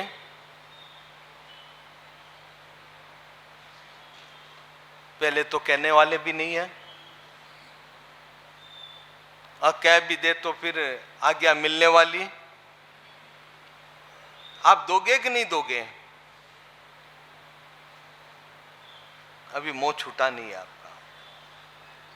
और वो कह रही है, राजन मेरी दीक्षा लेने की इच्छा है। राजा ने कहा ठीक है दीक्षा ले, पर एक वचन दे मुझे, तू दीक्षा लेगी तब जब कर करके तू इस दुनिया से चली जाएगी, फिर मुझे प्रतिबोध देने के लिए आए तो मैं तुझे दीक्षा की आज्ञा देता हूं। अब रानी ने सोचा कि एक साथ में दो कार्य हो रहे हैं, एक तो मुझे दीक्षा की आज्ञा भी मिल रही है, और मर करके मैं देवलोक में गई तो इसको प्रतिबोध भी देना मेरा हो जाएगा, और प्रतिबोध के बगैर तो इसका आत्मा कल्याण है नहीं। उसने कहा ठीक है, राजा ने भी कहा ठीक है तू ले दीक्षा। उसने दीक्षा ले ली, और दीक्षा लेने के बाद वो धर्म की आराधना साधना उपासना इत्यादि सब कुछ करती है। और करने के बाद इधर से उसने दीक्षा ली, इधर से उसकी जो देवदत्ता नाम की कुब्जा दासी थी, राजा ने उस देवदत्ता नाम की कुब्जा दासी को मंदिर की सारी व्यवस्था दे दी। अब तुझे मंदिर संभालना है, क्योंकि जब तक रानी थी तब तक रानी संभालती थी, अब तू उसकी दासी है, तुझे उसको मंदिर को संभालना है। इधर से रानी ने दीक्षा लेने के बाद तब जब आराधना साधना करते हुए मरकर के अंदर वो देवलोक के अंदर गई। देवलोक के अंदर जाने के बाद उसने अपने ज्ञान से देखा कि राजा को प्रतिबोध देना है, और राजा को प्रतिबोध देने के लिए तापस का वेश करके आए, और तापस का वेश करके आने के बाद कुछ अच्छे अच्छे फल फ्रूट इत्यादि लेकर के राजा के राजसभा के अंदर गए। तापस राजसभा के अंदर गया और राजा को जाकर के फल इत्यादि भेंट किए। राजा ने फल खाए। फल खाने के बाद राजा कहता है आज तक तो मैंने इतने अच्छे फल खाए नहीं है, और तुम इतने इतने फल अच्छे लेकर के आए हो। चलो अच्छा है, आप कहां से लेकर के आए? उस तापस ने कहा मेरे आश्रम से मैं लेकर के आया हूं। तो मैं भी चलूं? तो तापसों के साथ में, तापस के साथ में वो राजा भी चल पड़े। राजा आगे जाता है, तापस को अपने आश्रम में ले जाते हैं, और ले जाकर के वहां पर कहा कि देखो ये सारे के सारे फल इत्यादि सब यहां लटक रहे हैं। राजा ने कहा ठीक है। राजा फल तोड़ने के लिए जैसे ही तत्पर बना, 10-12 तापस लकड़ी डंडे लेकर के आए राजा को मारने के लिए। राजा कहता है ये खुद मुझे बुला करके लाए हैं और अब मुझे डंडे मारने के लिए आ गए। अब राजा आगे आगे भागता है, पीछे पीछे सारे तापस उसके पीछे पीछे डंडे लेकर के भागते हैं, और भागते भागते भागते भागते बहुत दूर जा चुके थे। उस तापस ने एक साधु का वेश किया।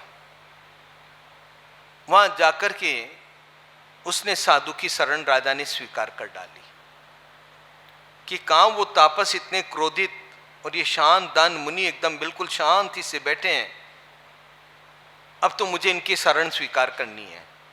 जैसे उसने शरण को स्वीकार किया, पद्मावती देवी, जो पद्मावती उसके नाम की पत्नी थी, वो जो देव बनी थी, प्रकट होकर के कि ये सारी की सारी लीला मैंने आपके लिए रची है, आपको प्रतिबोध देने के लिए मैं आई हूं, इसलिए अब आप जिन धर्म को स्वीकार कीजिएगा।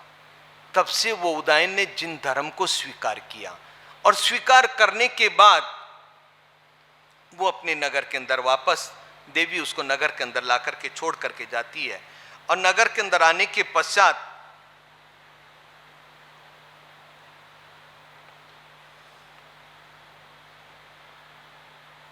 अब राजा स्वयं जीवित स्वामी परमात्मा की, रोज परमात्मा की पूजा इत्यादि सब कुछ करता है, भक्ति पूर्वक परमात्मा की पूजा इत्यादि करने लगा। इधर से गांधार देश का श्रावक था, उसका नियम था शाश्वत प्रतिमाओं के नित्य दर्शन करने की भावना, और उसका एक नियम था जहाँ भी शाश्वत प्रतिमा हो मैं जाकर के उनके दर्शन करूं, और दर्शन करने के लिए वो चल पड़ा अपने घर से। उसकी इच्छा थी वीत भाई पतन नगर जाना है, वहाँ जाकर के शाश्वत परमात्मा महावीर स्वामी की जिन प्रतिमा है, प्रतिमा के वहाँ दर्शन करूं, और दर्शन करके मैं अपने जीवन को वहाँ पर संवारूं। इसलिए वो आगे चल पड़ता है। चलते चलते चलते चलते रास्ते में वेताड़ीय पर्वत आता है, और वेताड़ीय पर्वत आने के कारण उसका उल्लंघन वो कर नहीं सकता था, वेताड़ीय पर्वत को आगे जा नहीं सकता था, तो वहीं पर ही वो बैठ गया। जब तक मैं शाश्वत प्रतिमा के दर्शन न करूं तब तक अंजल का त्याग।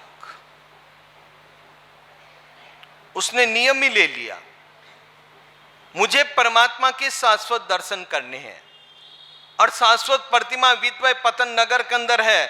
उस नगर के अंदर प्रतिमा होने के कारण उस प्रतिमा के मैं दर्शन कर करे अपना आत्म कल्याण करूं। निश्चित सोच लिया उसने और बैठ गया वहीं पर। 1, 2, 3 नहीं 21 दिन तक वहां पर बैठा रहा, अंजल का त्याग करते हुए। देवी प्रकट हुई। देवी ने कहा बोल, मुझे विद्वय पतन नगर जाना है, वहां पर शाश्वत प्रतिमा है, उसके मुझे दर्शन वंदन इत्यादि करना है। जब तक मैं दर्शन न करूं तब तक मैं अपने जीवन को सफल नहीं मान सकता। मन के अंदर विचार कर डाला, तब देवी ने उसको 108 गुटिकाएं दी। किसको एक गुटिका को तू मुंह में रखेगा, मन में जो तू चिंतन करेगा वो चिंतन तुझे वहां पर ले जाएगा। उसने एक गुटिका अपने जीव का मुंह के अंदर रखी। उसने कहा कि मुझे विद्वय पतन नगर जाना है, जहां पर शाश्वत परमात्मा की प्रतिमा है, उस प्रतिमा के मुझे दर्शन करने हैं। सीधा वहां से उसको गुट्टी का रखते ही वो बीत पे नगर के अंदर आया और आकर के परमात्मा के दर्शन इत्यादि के दर्शन, वंदन, पूजन इत्यादि रोज का नित्य क्रम बन गया। परमात्मा के दर्शन करने हैं, रोज परमात्मा की पूजा करता है। पहले के श्रावक ऐसे ऐसे लोग होते थे जो परमात्मा के दर्शन के लिए नियम भी लेते थे, जब तक मैं दर्शन, वंदन, पूजन न करूं तब तक अन्न पानी का त्याग। और हमारे सबका तो नियम ही होगा, जब तक परमात्मा के दर्शन न करें तब तक नौकारसी नहीं करेंगे। यहां जितने भी बैठे हैं श्रावक श्राविकाएं, आप लोगों का नियम तो ही है नहीं, सारे के सारे लोगों का, कि जब तक भगवान के दर्शन न करेंगे तब तक तो हम अन्न जल का त्याग करेंगे। आप अपने सुबह जो नाश्ता करते हैं ना, नाश्ता करते हैं, उसको इंग्लिश में क्या कहते हैं? हाँ, क्या कहते हैं? ब्रेकफास्ट। क्यों कहते हो? क्यों कहते हो ब्रेकफास्ट? क्यों कहते हो आप? बोलते हैं ना ब्रेकफास्ट, बोलते हो ना आप लोग क्यों कहते हो ब्रेकफास्ट? अरे बोलो तो सही भैया, ब्रेकफास्ट क्यों बोलते हो आप? बोलिएगा। पाश्चात्य शैली का शब्द है ब्रेकफास्ट। फास्ट का मतलब उपवास। इंग्लिश में फास्ट का मतलब, बोलो जोर से बोलो थोड़ा, फास्ट का मतलब उपवास। ब्रेक यानी कि वो लोग रात को नहीं खाते, वो लोग रात को उपवास रखते हैं, सुबह ब्रेक यानी कि उसको तोड़ना, उसको कहते हैं नाश्ता।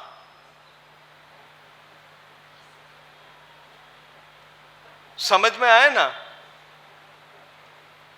वो लोग क्या कहते हैं? ब्रेकफास्ट यानी कि रात भर का फास्ट हमने किया, सुबह उसको ब्रेक करना, इसलिए उसका नाम पड़ गया ब्रेकफास्ट। देखो मैं इंग्लिश का ज्ञाता नहीं हूं, आप ज्यादा जानते हो। ब्रेकफास्ट का मतलब यही होता है ना, ब्रेक यानी कि तोड़ना। किसको तोड़ना? फास्ट। फास्ट यानी कि उपवास को तोड़ना, वो नाश्ता कहलाता है। और हम किसको कहते हैं? वर्डिंग तो आपके सामने, आप भी बोलते हो, सब भी बोलते हैं, ये तो वर्डिंग तो दूसरा तो कोई है ही नहीं। और हम लोग क्या करते हैं? सब मौन रहेंगे अब। ब्रेकफास्ट का मतलब ही यही है, रात भर उपवास, दिन को तोड़ा यानी कि नाश्ता करना, इसका मतलब होता है ब्रेकफास्ट।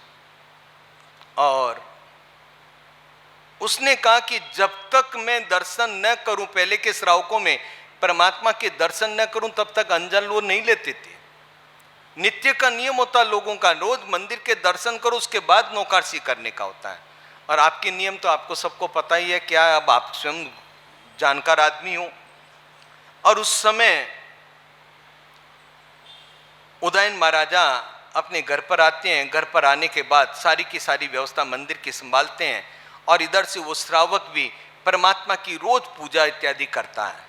रोज पूजा नियम था, रोज परमात्मा की भक्ति करता है। एक दिन वो श्रावक बीमार पड़ गया। बीमारी भी ऐसी आई उसकी कि इतना बीमार पड़ गया, कुब्जा दासी ने, जिसका नाम देवदत्ता था, उसकी पीठ के अंदर कुब्ज निकला हुआ था, तो उसको कुब्जा दासी कहते थे। उस कुब्जा दासी ने उसकी खूब सेवा की, खूब सेवा की। उसकी सेवा करने से वो व्यक्ति स्वस्थ हो गया। स्वस्थ होने के बाद उसने मन के अंदर सोच लिया, अब ये संसार बिल्कुल नश्वर है, नाशवंत है, अब इसके अंदर रहने से कोई मजा नहीं है, अच्छा है कि मैं भी दीक्षा ले लूं। उसने मन में निश्चित कर डाला कि मैं निश्चित दीक्षा लेकर के आत्म कल्याण करूं। अभी तो बीमारी थी, बीमारी कारण इसने मेरी सेवा की, सेवा करने से मैं ठीक हो गया, अब ठीक हुआ तो मैं अपने जीवन को सार्थक बना डालूं, सफल कर डालूं, अब मुझे दीक्षा ले लेनी चाहिए। उसने मन के अंदर धारण कर डाला मुझे दीक्षा लेनी है, और उसने 108 गुटिकाएं थी। कुब्जा दासी ने मेरी सेवा की है, सेवा करने के नाते मैं इसको 108 गुटिकाएं दे देता हूं। उसको 108 गुटिकाएं देती, और वो वहां से श्रावक निकल गया। उसने दीक्षा लेकर के आत्म कल्याण के मार्ग के ऊपर आगे बढ़ गया। अब कुब्जा दासी ने देखा, और कुब्जा दासी ने देखने के बाद मन के अंदर निश्चित कर डाला कि एक गुटिका अपने मुंह के अंदर रखी कि मेरा सारा का सारा शरीर बिल्कुल स्वस्थ बन जाए, और स्वस्थ ऐसा बने कि मैं बहुत रूपवती बन जाऊं। जैसे ही गुटिका मन में रख मुंह में रखी, जैसा मन के अंदर उसने धारण किया, वैसा का वैसा वो बन गई। राजा आता है, कुब्जा दासी की जगह उसको देखता, उसका कुब्ज इत्यादि सारा का सारा दूर हट गया। उसका नाम रखा स्वर्ण गुलिका, और वो रोज परमात्मा की पूजा वो भी करती है, ये भी करता है। अब उसने कहा कि मेरा भी कोई पति होना चाहिए। उदयन राजा है, ये तो मेरे पिता के समान है, इनको मैं तो पति मान नहीं सकती। तो उसने कहा कि ठीक है। उसने मन में निश्चित किया कि उज्जैनी नगरी का राजा चंड प्रद्योतन है, वो कामातुर भी है, और मैं उसको पसंद आ जाऊंगी, वो मेरा पति बनने लायक है। ऐसा उसने निश्चित कर डाला, और एक गुटिका रखी। देवी प्रकट हुई। देवी प्रकट होने के बाद देवी को वो कहता है, वो कहती है, जाओ चंड प्रद्योतन राजा को मेरे रूप का वर्णन करो, और उसको कहो कि मैं उसको पति बनाना चाहती हूं, वो तैयार है। देवी उसकी आज्ञा लेकर के गई चंड प्रद्योतन राजा के पास में, और राजा के पास में जाकर के सारा का सारा वृतांत, स्वर्ण गुलिका का सारा रूप लावण्य इत्यादि सब कुछ उसको बता देता है। और बताने के बाद वो बिल्कुल तैयार हो जाता, चलो उसको मैं किसी भी तरह से पाऊं। रात के समय में चंड प्रद्योतन राजा वहां पर आता है, आकर के कहता है स्वर्ण गुलिका को, चल उठो और तुम मेरी पत्नी बनने के लिए तैयार हो दो, चलो। उसने कहा मैं ऐसे नहीं आती हूं, ये जो परमात्मा है ना, परमात्मा की मूर्ति मेरे साथ आएगी तो मैं आपके साथ में आऊंगी, अगर परमात्मा नहीं आएंगे तो मैं आपके साथ में नहीं आऊंगी। ठीक है। चंड प्रद्योतन राजा ने कहा ठीक है, मैं ऐसी कैसी प्रतिमा दूसरी बनवा लेता हूं। और उसने अपने नगर के अंदर गया और वापस चंदन की एक दूसरी प्रतिमा बनाई, और दूसरी प्रतिमा बना करके उसने निश्चित कर लिया कि वो प्रतिमा उठा करके यहां लानी है और इस प्रतिमा को वहां पर विराजमान करना है।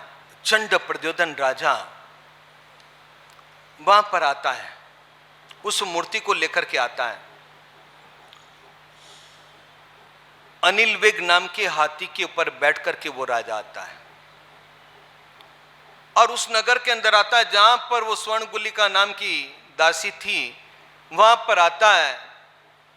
चल उठ, पहले इस परमात्मा को लो। उसने उस मूर्ति का उत्थापन किया, और जो साथ में लाया था मूर्ति वहां पर ले जाकर के विराजमान कर दी। और चंड प्रद्योतन राजा उस मूर्ति को लेकर के साथ में स्वर्ण गुलिका नाम की दासी को लेकर के वहां से अपने नगर के अंदर चला जाता है। सारा का सारा खेल रात के अंदर हो चुका था। सुबह हुई, उदयन राजा सबसे पहले मंदिर जाता है। मंदिर में जाकर के परमात्मा के दर्शन वंदन इत्यादि करता है, और दर्शन करते उसकी नजर गले के अंदर गई। अरे, परमात्मा के गले के अंदर माला कैसे मुरझा गई? आज तक तो परमात्मा के गले के अंदर माला मुरझा ही नहीं गई, आज कैसे मुरझा गई है? वो बिल्कुल चिंतातुर हो चुका था। इतने दिन से मैं पूजा कर रहा हूं, इसके पहले मेरी रानी पद्मावती रोज पूजा करती थी, कभी भी परमात्मा की गले की माला मुरझाई नहीं गई थी, आज मुरझाई कैसे? बड़ा चिंतातुर हो चुका था, ये कैसे बन गया कार्य। मन के अंदर सोचता है। इतने में उसके कुछ द्वारपाल सैनिक आए। राजन, बहुत बड़ा अनर्थ हो चुका है। क्या हुआ? अपने जितने भी हाथी है, हस्तशाला के अंदर जितने भी हाथी है, सारे के सारे हाथियों का मद झर चुका है। राजा ने कहा, है? सारे के सारे हाथियों का मद उतर चुका है। राजा बड़ा चिंतातुर हुआ और फिर नजर दौड़ाता है। स्वर्ण गुलिका भी नजर नहीं आई उसको। एक साथ में एक रात में 3 घटनाएं घट गई उसके लिए। एक आध घटना घटे तो ठीक है, इधर से परमात्मा की मूर्ति देखी तो माला कुंभलाई हुई है, माला मुरझा गई है। स्वर्ण गुलिका को देखा तो स्वर्ण गुलिका भी वहां पर हाजिर नहीं है। और तीसरे ये द्वारपाल सैनिक आकर के कहते हैं, हस्तशाला के अंदर जितने भी हाथी है, उन सारे के सारे हाथियों का मद जड़ चुका है। ये कैसे संभव हो गया? उसने कहा, निश्चित चंड प्रद्योधन राजा आया है। और चंड प्रद्योधन राजा अनिल वेग हाथी के ऊपर बैठ करके आया है। अनिल वेग हाथी इतना प्रचंड होता है, इतना प्रचंड ताकतवर होता है, उसके आते ही दूसरे हाथियों का मद अपने आप ही उतर जाता है। बिल्कुल हाथी निरुत्तर बन गए एकदम। निश्चित वही आया है और वही इस प्रतिमा को लेकर के गया है, और वही इस प्रतिमा को ले जाने के पश्चात स्वर्ण गुलिका को भी वही लेकर के गया।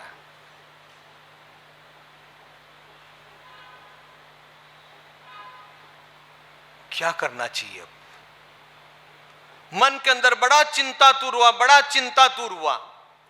और चिंतातुर होने के बाद सबसे पहले तो उसने चंड प्रद्योधन राजा के पास में दूत भेज करके समाचार भिजवाए कि तूने परमात्मा की मूर्ति भी ले गया है, स्वर्ण गुलिका भी ले गया है, और मेरे हाथियों का मद जड़ चुका है, तो परमात्मा की मूर्ति और स्वर्ण गुलिका वापस कर दे। उसने कहा, मैं नहीं करूंगा, कुछ भी हो जाए मैं इसको वापस कभी भी नहीं करूंगा। इधर से उदयन राजा ने युद्ध की तैयारियां कर ली। युद्ध की तैयारियां जोर शोर से होने लगी और चंड प्रद्योधन राजा भी युद्ध की तैयारी के लिए तैयार हो गया। इसने भी कई राजाओं, मुकुटबंद राजाओं को अपने साथ में लेकर के चंड प्रद्योधन राजा के पास में वहां गए। दोनों ओर से युद्ध की तैयारियां हो चुकी थी। सामने चंड प्रद्योधन राजा और इधर उदयन राजा, दोनों के अंदर युद्ध की तैयारी हुई थी। तब उदयन राजा ने चंड प्रद्योधन राजा को पूछा, तू किस तरह से युद्ध करना चाहता है, कैसे युद्ध करना चाहता है? आज की तारीख के अंदर जो युद्ध होते ना, वैसे युद्ध नहीं होते थे। आज की तारीख के अंदर तो एक मिसाइल डालो और सारा तहस नहस कर डालते हैं। पहले तो युद्ध भी होता था ना, तो बराबरी का युद्ध होता था। उदयन ने पूछा कि तू कैसा युद्ध करना चाहता मेरे साथ? रथ के ऊपर सवार होकर के चाहता तो मैं रथ के ऊपर सवार हो जाऊं, तू हाथी के ऊपर बैठ करके चाहता तो मैं हाथी के ऊपर बैठ करके तेरे साथ युद्ध करूं, तू अगर जमीन के ऊपर युद्ध करना चाहता तो मैं भी जमीन के ऊपर आकर के मैं युद्ध करना चाहूं। पहले बराबरी का युद्ध होता था, और आजकल के जो युद्ध होते हैं वो एक मिसाइल डालो, हजारों लोग, लाखों लोग एक साथ में तहस नहस हो जाते हैं। और रोज आप अभी तो सुन ही रहे हो सब, रशिया यूक्रेन, इजराइल फिलिस्तीन, लेबनान, ये सब रोज सुनते हो आप न्यूज़ों में। उसने कहा, चंड प्रद्योधन ने कहा, मैं रथ के ऊपर बैठ करके युद्ध करना चाहता हूं। उदयन भी रथ के ऊपर आ गया, लेकिन चंड प्रद्योधन ने उसके साथ धोखा किया। वो हाथी के ऊपर बैठ करके युद्ध में आया अनिल वेग नाम के हाथी के ऊपर बैठ करके आया। उसकी इच्छा थी कि अनिल वेग हाथी चंड प्रद्योतन के रथ को ऐसे कैसे उठा करके फेंक डालेगा और फेंकने से एक ही बार में इसका चकनाचूर हो जाएगा, सारा का सारा इसका मद उतर जाएगा मेरे सामने। लेकिन उसको यह नहीं पता था उदयन राजा भी बड़ा तीरंदाज था, तीर चलाने में बड़ा माहिर था। वो रथ के ऊपर, वो हाथी के ऊपर, तब उदयन राजा ने कहा, अरे दुष्ट, तूने मुझे कहा था कि मैं रथ के ऊपर बैठ करके युद्ध करूंगा और तू मेरे साथ हाथी के ऊपर बैठ करके युद्ध करता है, तुझे इतनी भी शर्म नहीं आई?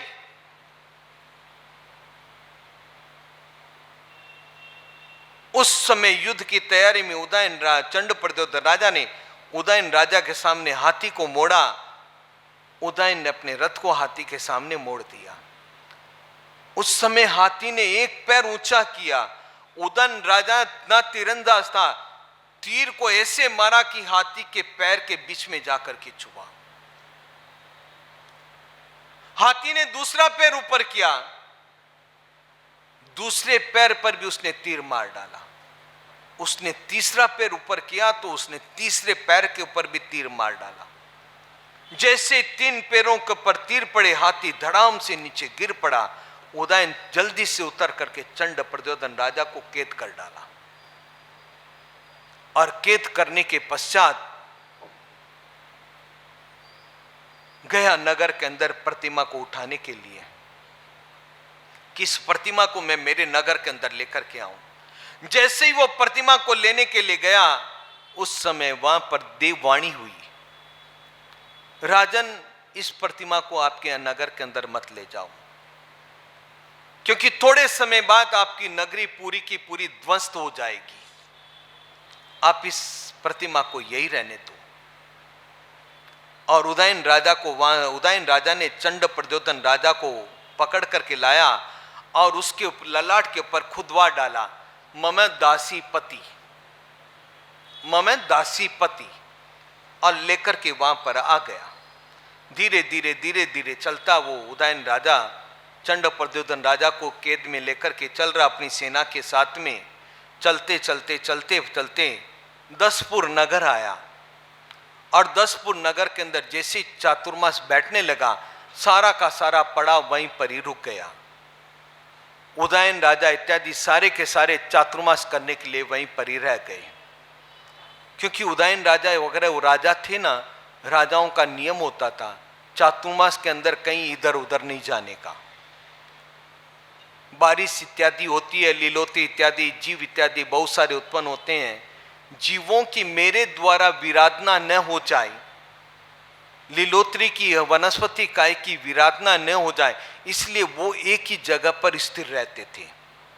चातुर्मास काल उसने दसपुर नगर के अंदर किया। और हमारे चातुर्मास में कितने विहार होते हैं भैया? अपने लोगों के कितने विहार होते हैं? कितने होते हैं भैया?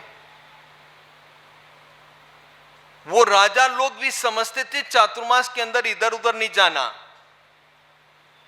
अनावश्यक कहीं पर भी नहीं जाना, जीवों की विराधना होती है, वहीं पर चातुर्मास कर रहे हैं। वो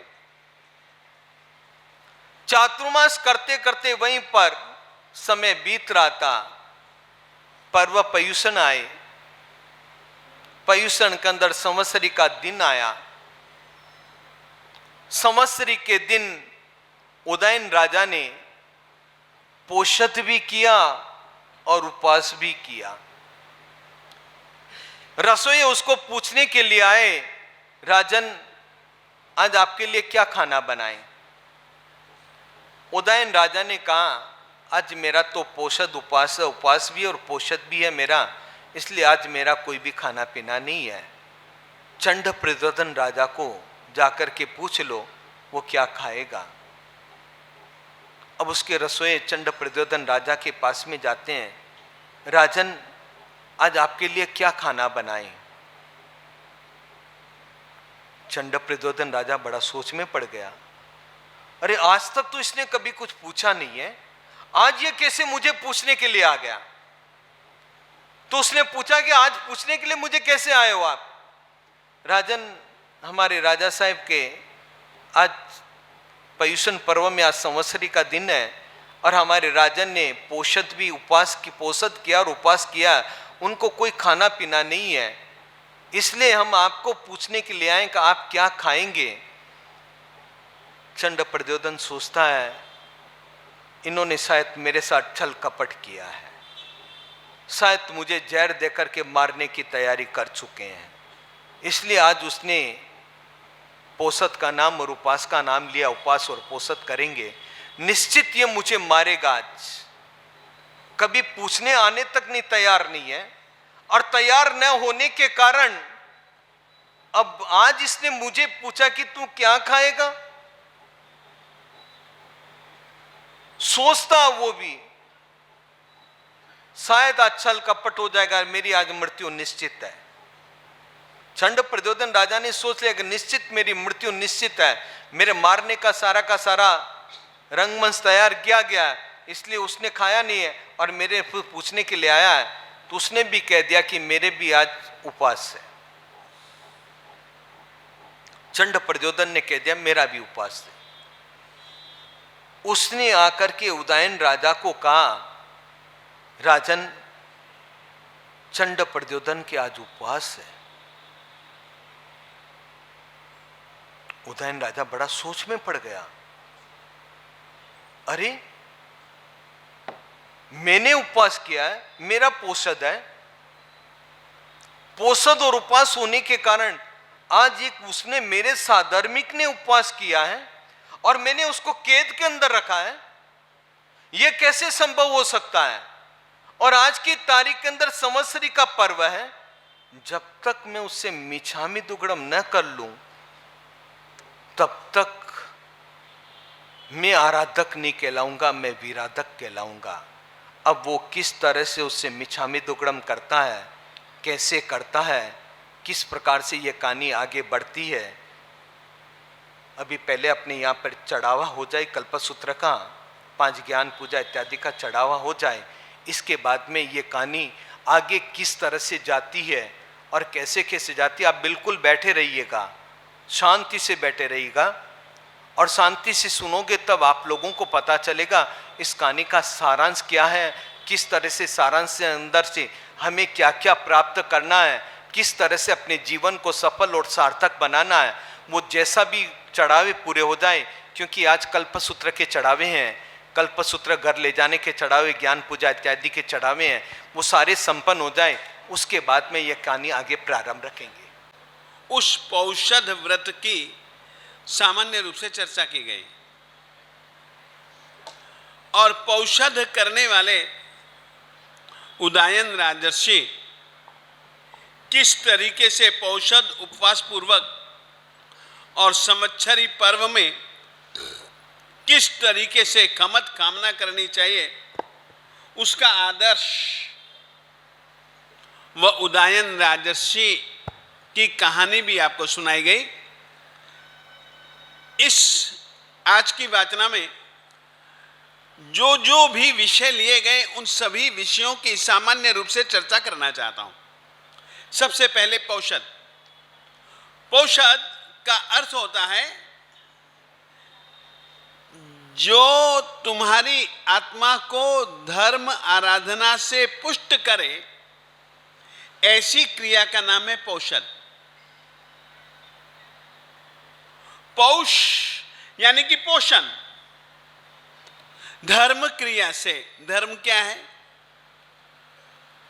क्या जो आज की तारीख में हम पौषध लेते हैं वह धर्म है? नहीं, वह धर्म की ओर बढ़ने का एक तरीका है, परंतु यदि हम सही ढंग से पौषध करेंगे तो हम आलस्य नहीं करेंगे, हम पौषध के सभी दोषों का निवारण करेंगे। हम 4 प्रकार की पौषध का सेवन करेंगे। आहार पौषध, शरीर सत्कार पौषध, ब्रह्मचर्य पौषध और अव्यापार पौषध। पौषध एक इस तरीके की क्रिया है जिसके कारण से आदमी कभी भी विभाव में नहीं, स्वभाव में ही स्थिर रहता है। और सचमुच में हमारी उदयन राजर्षि की पोषद ऐसी ही थी। याद रखिए, क्रोध, वैर आत्मा का स्वभाव नहीं, विभाव है। क्षमा आत्मा का स्वभाव है। उदयन ने वैर भाव। प्रभावती आज की वाचना के कुछ प्रमुख पात्र थे। कुमार नंदी, एक कल्पना करो वासना पुरुष के,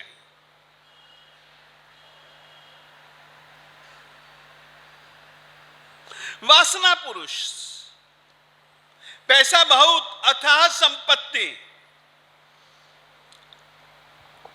वासना के चक्कर में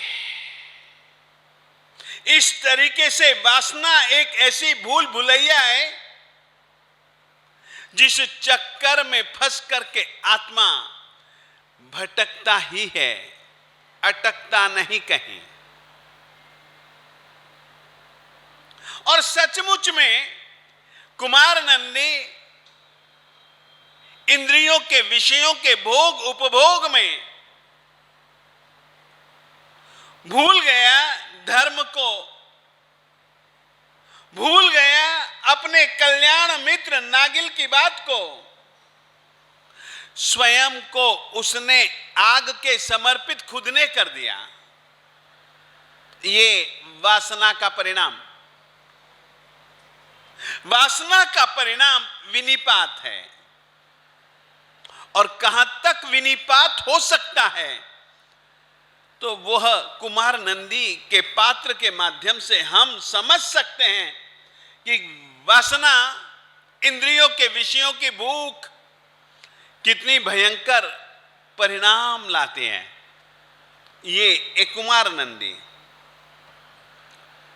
यहां तक कि एक कुमार नंदी असंभव से कार्य को करने के लिए भी तैयार हो जाता है।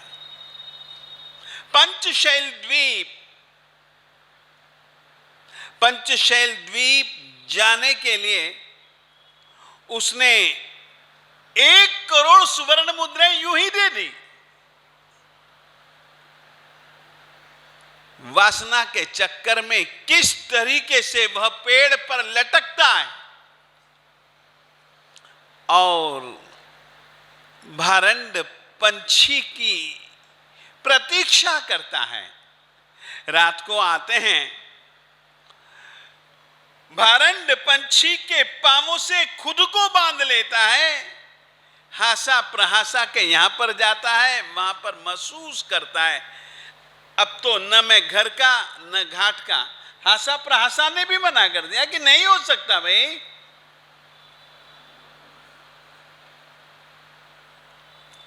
पश्चाताप करता है, आता है। ये वासना का ही चक्कर, आग में जल मरता है। मित्र समझाता है, समझो इसमें से 2 बातें। इसका एक मित्र था नागिल, नागिल ने कहा तू बहुत गलत काम कर रहा है। नहीं माना, जल मरा और हासा प्रहासा का पति विद्युन्माली नामक देव भी बन गया। नागिल अपने दोस्त के विरह से दीक्षा ले लेता है, संयम धर्म का पालन करता है। दोस्त कैसा होता है समझो। विद्युन्माली निम्न जाति का देव बना, नागिल शुद्ध रूप से श्रावक धर्म की पालन करता हुआ उच्च जाति का देव बना। दोनों का आपस में मिलन हुआ। इंद्र की आज्ञा से वरघोड़े में जा रहे थे। उस समय नागिल के जीव ने पहचान लिया कि अरे ये तो मेरा दोस्त है।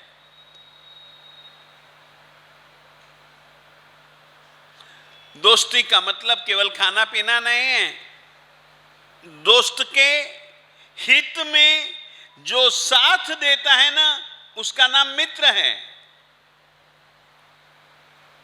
ये मेरा मित्र था, मुझे सारी बातें, पुरानी बातें भूल जानी है कि मैंने इसको समझाया, समझा नहीं, मैंने इसको मनाया, माना नहीं, आग में जल मरा, इत्यादि सब बातें भूल करके ये मेरा दोस्त था ना, तो मेरा कर्तव्य है इसको हित समझाना। नागिल उच्च कोटि का देवता आखिर में उसको समझाता है, तूने उस समय यदि मेरी बात मानी होती तो जैसी मेरी आज की स्थिति वैसी तेरी भी स्थिति होती। चल अब एक काम कर। तो वह काम के रूप में उसको बताता है, एक प्रतिमा बनाओ। अभी तक तुमने जितनी भी प्रतिमाएं देखी होंगी ना, वो सभी की सभी प्रतिमाएं वीतराग मुद्रा की देखी होंगी।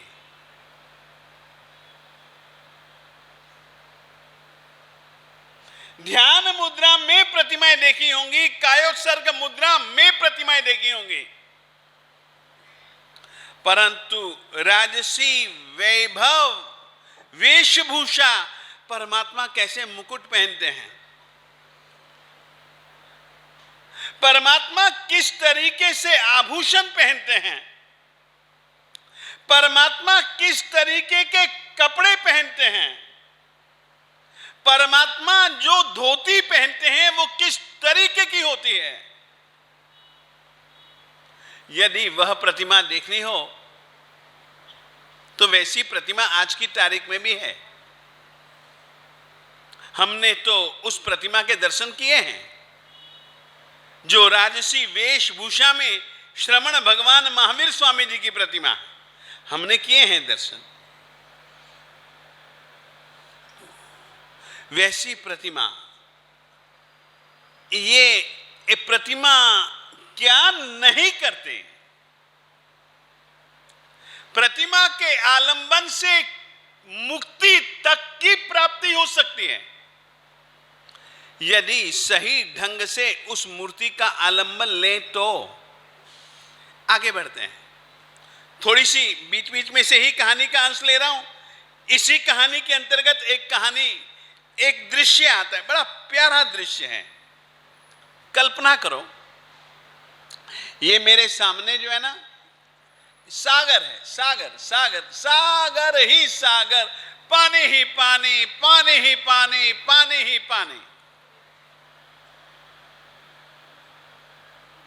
उसमें कई नौकाएं हैं,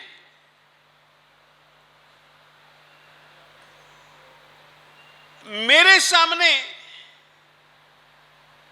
एक पेटी पड़ी है,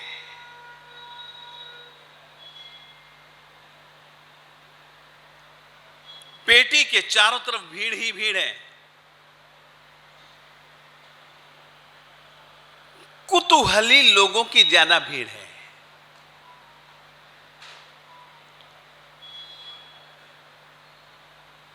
बिल्कुल पेटी में एक प्रतिमा है, उसका दरवाजा बंद है, कोई खोल नहीं पा रहा है।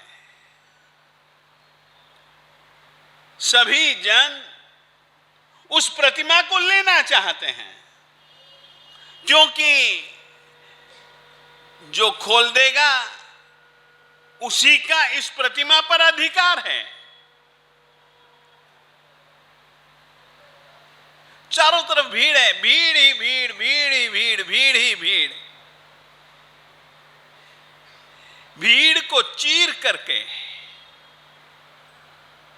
एक नारी आती है, एक महिला आती है, हाथ में पूजा की सामग्री से सजा हुआ थाल,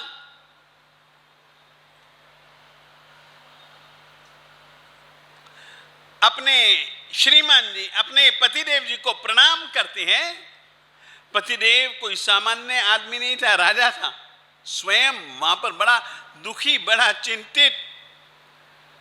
इतने मंदिर हैं मेरी नगरी में परंतु कोई भक्त नहीं है, इस बात का दुख है। मंदिर बहुत हैं, मूर्तियां बहुत हैं,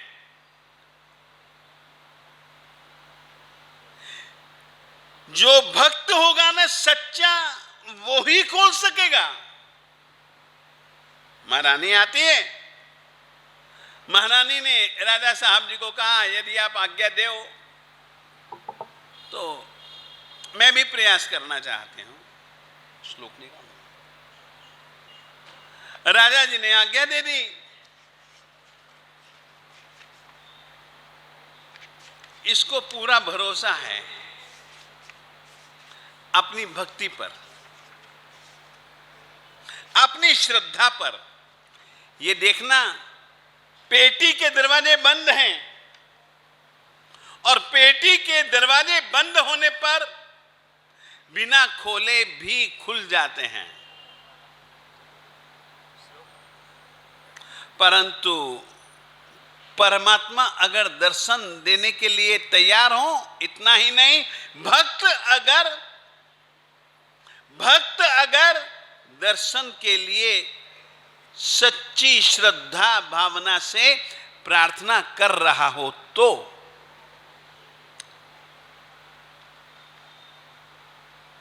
ये है, इसमें और कोई देव नहीं हो सकते हैं, और कोई देव नहीं हो सकते हैं। देख नहीं रहे हैं क्योंकि ढक्कन है, चारों तरफ से प्रतिमा ढकी हुई है। इधर भी दरवाजा, इधर भी लक्कड़, इधर भी लक्कड़, इधर भी लक्कड़, इधर भी लक्कड़, ऊपर भी लक्कड़। परंतु परमात्मा को देखने के लिए भक्ति की निगाहें चाहिए। और जिस समय जिस किसी के भी पास सच्ची भक्ति की आंखें होती हैं ना, उसको दिखता है, और सचमुच में उसको दिखते हैं परमात्मा। मूर्ति पेटी में, परंतु वो अपनी आंखों से देखते हैं, और वो उस समय हाथ जोड़ करके भक्ति से नमन करके निशी ही कह करके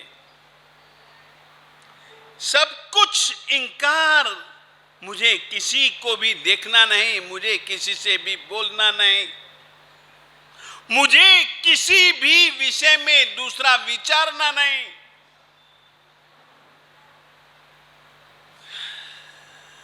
दुनिया उसकी शारीरिक स्थिति ही देख करके बड़ी सोच में पड़ गई, क्या है ये। परंतु सच्ची भावना थी, सच्चा दिल था, सच्ची भक्ति थी। सच्ची भक्ति थी तो सच्ची पुकार थी। सब कुछ सत्य सत्य था, तो इस कारण से उसको दिख रहा था अंदर क्या है, और वो अंदर क्या था वह उसको देखती हुई उसी से प्रार्थना करते हैं। दूसरे को तो पता भी नहीं कि अंदर क्या है, उसको पता है। उसने भी पहली बार ही पेटी को देखा था। जब राजा साहब जी बुलाने पर भी नहीं आए, तब उसने सोचा कि भोजन ठंडा हो रहा है। भोजन ऐसे ठंडा हो तो मजाक कोई थोड़ी ना है। 2-3 बार तो उसने बुलवाया, 2-3 बार भोजन नया बनवाया। जब नहीं आए तो राजा साहब जी से उसने आज्ञा ली कि क्या मैं भी आ सकती हूं, आजा। वो पेटी के सामने खड़ी है, और पेटी के सामने खड़े होकर के पेटी के अंदर रही हुई प्रतिमा को वह देख रही है, और देखते देखते उसने पेटी के सामने खड़े होकर के उस परमात्मा से प्रार्थना की। क्या कहते हैं? प्रातिहार्याष्टकोपेतः प्रास्तरागादिदूषणः देयान्मे दर्शनं देवा दिदेवोर्हांस्त्रिकालवित्। फिर से बोलते हैं, प्रातिहार्याष्टकोपेतः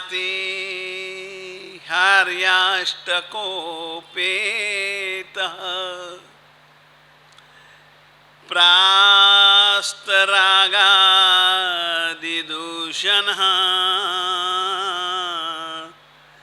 देयान्मे दर्शनं देवादिदेवोर्हंस्त्रिकालवित्। तुम और कोई नहीं हो, मैं तुमको जानती हूं। तुम अंदर जो हो ना, वो कौन हो? प्रातिहार्याष्टकोपेतः, तुम 8 महाप्रातिहार्यों से युक्त हो। तुम्हारे पास में तुम्हारे चहुं ओर अशोक वृक्ष, सुरपुष्प वृष्टि, दिव्य ध्वनि, चामर, सिंहासन, भामंडल, दुंदुभी, नाद और 3 छत्र, इन 8 चीजों से तुम शोभायमान हो।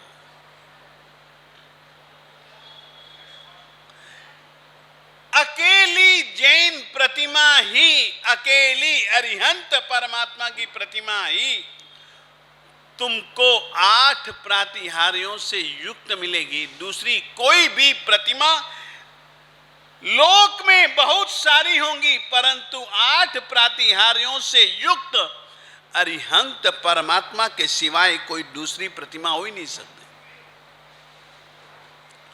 ये 8 प्रातिहार्य अरिहंत के 12 गुणों में से 8 गुण हैं। प्रातिहार्याष्टकोपेतः प्रास्तरागादिदूषणः,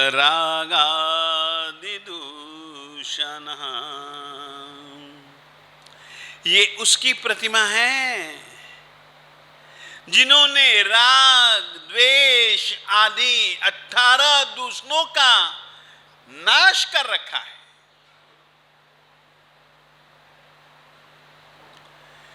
ये जो देवादिदेव है ना, ये कोई सामान्य देव नहीं जो राग और द्वेष के लक्षणों से सजा हुआ हो।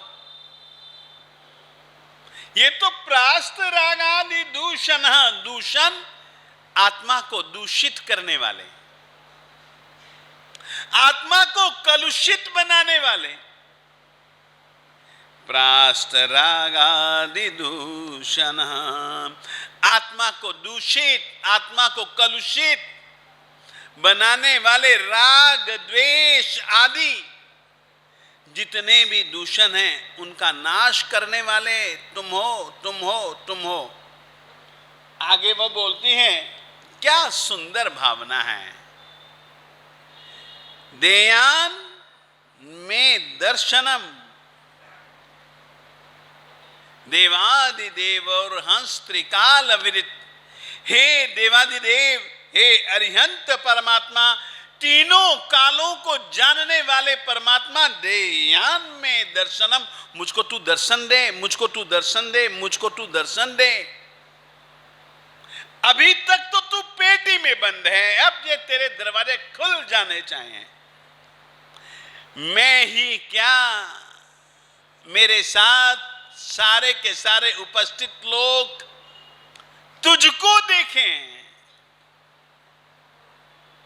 देयान में दर्शनम, मुझको दर्शन दे, मुझको दर्शन दे, मुझको दर्शन दे। और सचमुच में दर्शन की इतनी तीव्र भावना, पेटी के दरवाजे खुल गए।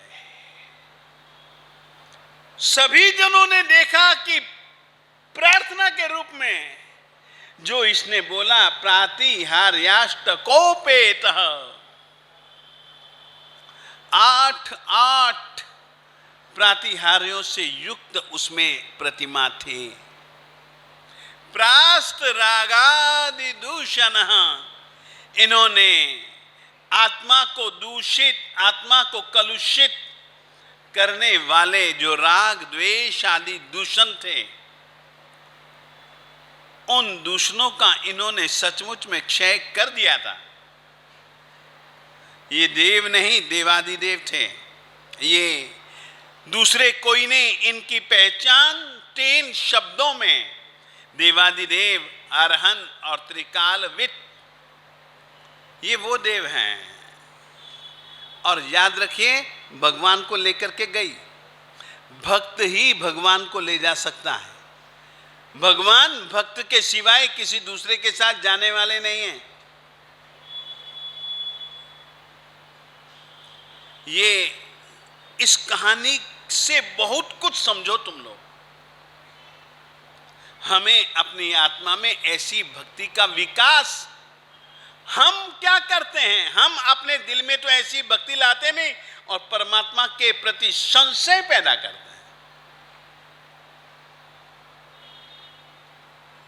फिर से कहना चाहता हूं, हम अपने दिल दिमाग में ऐसी भक्ति तो लाते नहीं। मेरे पूज्य बड़े भैया जी हैं, मेरे जिनका नाम आचार्य भगवान श्रीमद विजय जयानंद सुरेश्वर जी महाराज साहब जी हैं। मेरे बड़े भैया जी बहुत अच्छा गाते हैं। सामान्य रूप से उनकी पहचान भोले बाबा जी के नाम से है। वो एक गीत गाते हैं कि भगवान आंदे नहीं। हाँ? कौन कहता है कि भगवान आते नहीं, हम बुलाते नहीं, वो क्यों आएगा? ऐसे उसके भाव हैं।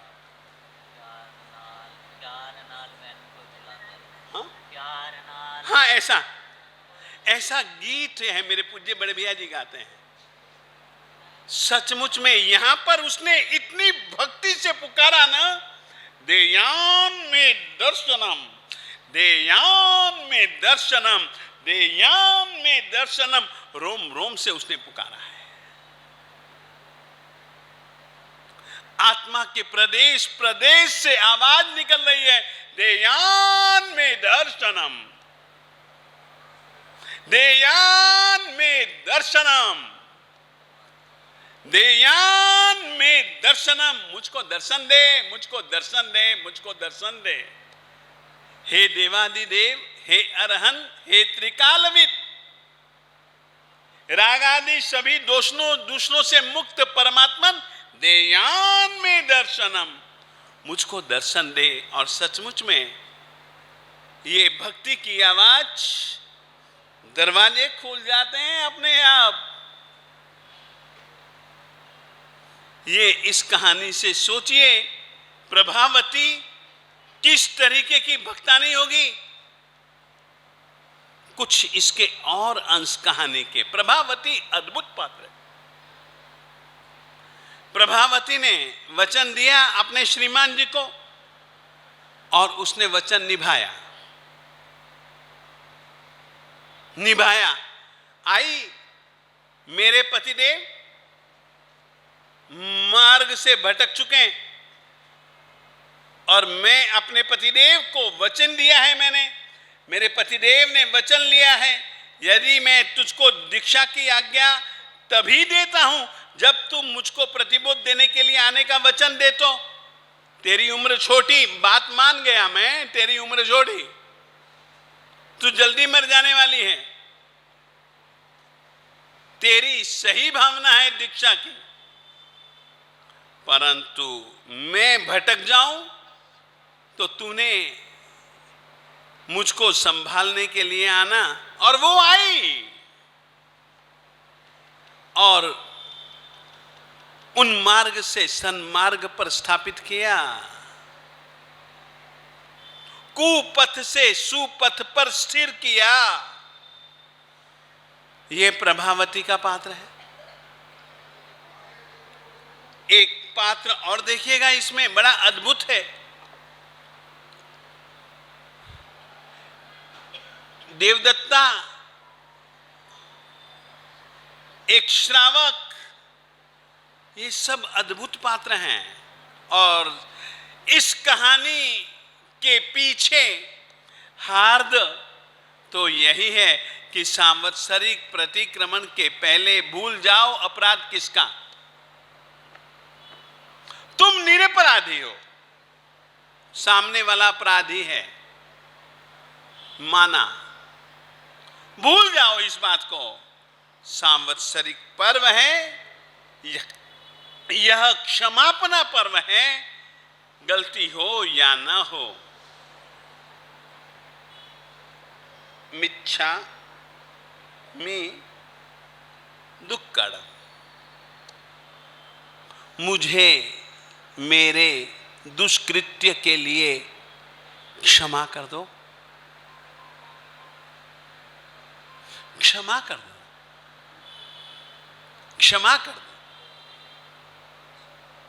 मैं मानता हूं कि मेरे से जरूर कोई ना कोई गलती हुई होगी, तो ही तो तुम्हारे दिल में मेरे प्रति दुर्भाव है। मुझे नजर नहीं आ रहा तो कोई चिंता नहीं, मगर मैं तुमसे कहना चाहता हूं, प्रतिक्रमण के पहले खमत खामना की परंपरा, ये जैन धर्म की पुरानी परंपरा है। सांवत्सरिक प्रतिक्रमण से पहले क्षमापना, फिर प्रतिक्रमण, और क्षमापना भी सच्ची आराधना वाली क्षमापना। सचमुच में जीवन में न जाने कितने जीवन जीने के लिए आदर्शों को प्रस्तुत करने वाली ये कहानी, अच्छे और बुरे, इसमें दोनों प्रकार के पात्र हैं।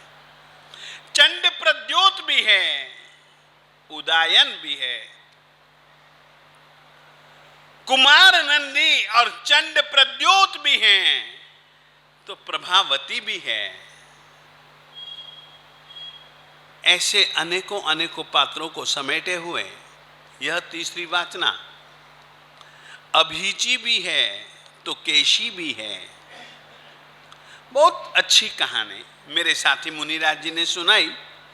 बस मैं तो यही कहना चाहूंगा, अंतिम राजर्षि एव अंतिम राजर्षि की तरह सच्चे दिल दिमाग से खमत कामना करना, और संवत्सरी वाले दिन पौषधोपवास जरूर करना।